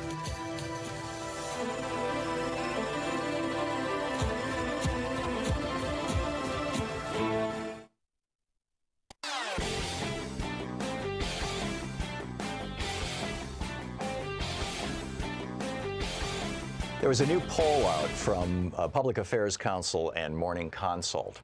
And what this poll found was that while the news media is trusted as a primary source for what's going on, 46% of Americans say they trust the news media, 71% of Americans said that they trust their friends and neighbors as a source of media more than the news media, 71%. Now, what that means is that you, as a Free Speech TV viewer, are well informed on what's going on, far more so than the average person. So you have an opportunity now to be the news source for your friends, your neighbors, your family, whether it's on Facebook or talking to people at the store or your next door neighbors or whatever it may be. And you have an opportunity to let them know about this great news source here. Free Speech TV. Tell them how they can find it. You can go to freespeech.org. You can find all the places where people can watch Free Speech TV. Thank you. Want to connect with the show online? You can find the Thom Hartmann Program on Facebook, Twitter, and Instagram. Talk Media News and find out what's going on in the world today. This report brought to you by goatsfortheoldgoat.com and Ellen Ratner's new book, Loving What You Do. On the line with us is Ellen Ratner herself. Hey, Ellen. Media News and find out. Ellen? Well, that's so strange. I'm not here on Ellen. This is Ellen Ratner herself. Well, hey, I am at your affiliate in I'm at your affiliate in. Well, that's so strange. Can you hear me? I do, but I'm hearing myself coming back down the line. You got a mix minus problem here. And I'm at your affiliate. Yeah, Ellen, no, bring it up. I'm hearing myself. Ellen, I'm going to have to put you on hold and take a phone call from somebody. And if you're calling in through that radio station's board, they need to reconfigure their board, or you need to hang up and call us back on your cell phone, because I'm getting the station's stream on top of it. So Shira is going to check in with you right now on line 10. And while you're doing that and figuring it out, Jack in Petaluma, California, you had a comment, Jack? Yes, Tom. How are you today? I'm well. First thing I'd like to comment about is Mr. Hunter ought to scrape his wife out from underneath his bus. Yeah. But also the fact that while all this is going on, these advertisements against the Democrats, I see nothing about, number one, they lost 22 of our fighters in the hurricane in Florida. Why did they leave them there? Especially when the Navy pulled out of Norfolk for Florence. Yeah. I honestly don't know. Ellen's calling back right now. Sure, if you want to grab that line. Jack, I don't know the details on that, but I do know that never underestimate the perfidy of the Republican Party. Thanks for the call. I mean, this is like, people are waking up and they're figuring these things out, and how bad all this is. So, sure, can we get Ellen back on? Is it working? Let's try this again. Ellen Ratner. Hey, Ellen, can you hear me? Wait. Can you hear me? No? It is not working. Okay, I'm going to put that on hold, and I'm going to pick up Zach's call in Seattle. Hey, Zach, what's on your mind today? Hey, Tom. Amazing, I got through. I'm interested what your thought is on the Wolfpack initiatives to get money out of politics via a constitutional amendment. you know, I've had this conversation with Cenk. If they're calling for a constitutional convention, which is what this all started out as, you know, so are the Koch brothers, and the Koch brothers have 32 out of the 36 necessary states signed up for it already, and or I guess 28 of the 32 necessary states to start it, and then they need 34, 36 to finalize it. I think it would be a huge mistake if that's the case. On the other hand, I understand that they have kind of over time changed this to say, okay, we're going to use the Article 5 process to push a constitutional amendment up from the states, but without actually having a constitutional convention where we open up the Constitution, take it apart, tinker with it, figure out what's going on, all that kind of stuff. And so, you know, I haven't talked to Cenk in about a year on it, so I'm not sure where he's at right now. But if they're just pushing a constitutional convention, you know, and if they have joined with the coalition that Move to Amend is part of and Public Citizen is a part of, there's a whole bunch of organizations who are working on this and who are pushing, you know, really, really good constitutional conventions. In that case, you know, I would be supportive of it. So anyhow, that's it. Cool. Zach, thanks a lot for the call. Do we have Ellen this time, and it's working? Ellen Ratner. Ellen. Hey, okay. Ellen. And here I am at KTRC, your affiliate in Santa Fe. Wonderful. So there's a lot going on. First of all, the absentee ballots that were signed in Atlanta, over 1,000 of them were not allowed on. They were discounted by the Atlanta radio station. I'm sorry, by the Atlanta, not radio station, but the Secretary of State. Right. And now the ACLU is suing them because they're saying signatures didn't match. Give me a break. Yeah. Also, we do know that Bloomberg is reporting that Robert Mueller, who, of course, is doing the Russia investigation, will have a full report right after the midterms, which will, of course, is going to happen November 6th.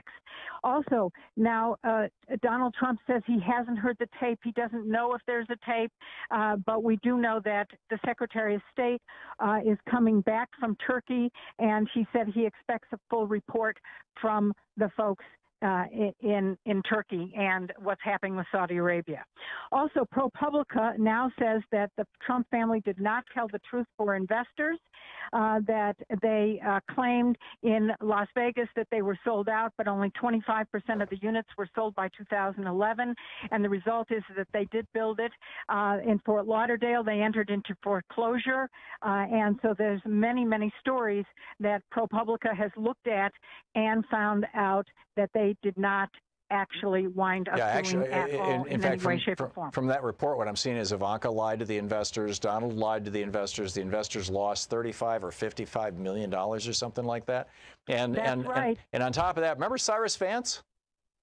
Oh, I do. Yeah, he's he was a Democrat, right? And he was the prosecutor in New York who was supposed to go after. And he let it go. The Trump family. Well, he let it go after they made a $35,000 campaign contribution to him. So now they're starting to look into Cyrus Vance for taking a bribe from the Trumps. Well, that's right. Back in the day. Absolutely. It's amazing. And also, the Trump campaign says that they are going to, not the Trump campaign, President Trump said that he's going to eliminate the USAID money to Honduras. If those people come through Guatemala and come to the Mexican border, the Mexicans are also doing that as well. Wow. It's crazy. Now, there are over 1,000 people that are still missing from Hurricane Michael. Most of these people are very, very old or have a disability or are living alone, and they have not been in touch with their family members. How many? We may see 1,135 people so far, and the number is increasing. Wow. That's Katrina level. Well, Katrina was almost 3,000 people, wasn't it? Or 2,000? Right. I forget the exact number, but it was a lot huge. of people, and you know, with the reason we built the community center in Katrina is because people didn't know how to swim. But the question is, what's going on now? And of course, we know that a niece put a couple put a help sign, and a niece found it while going on the internet, and she sent help to them and actually got them out of trouble. Wow.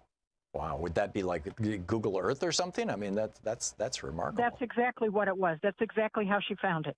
You're absolutely right. That is incredible. There's got to be a lot of people who are Google Earthing right now to see, you know, what it looks like, and or those satellite feeds.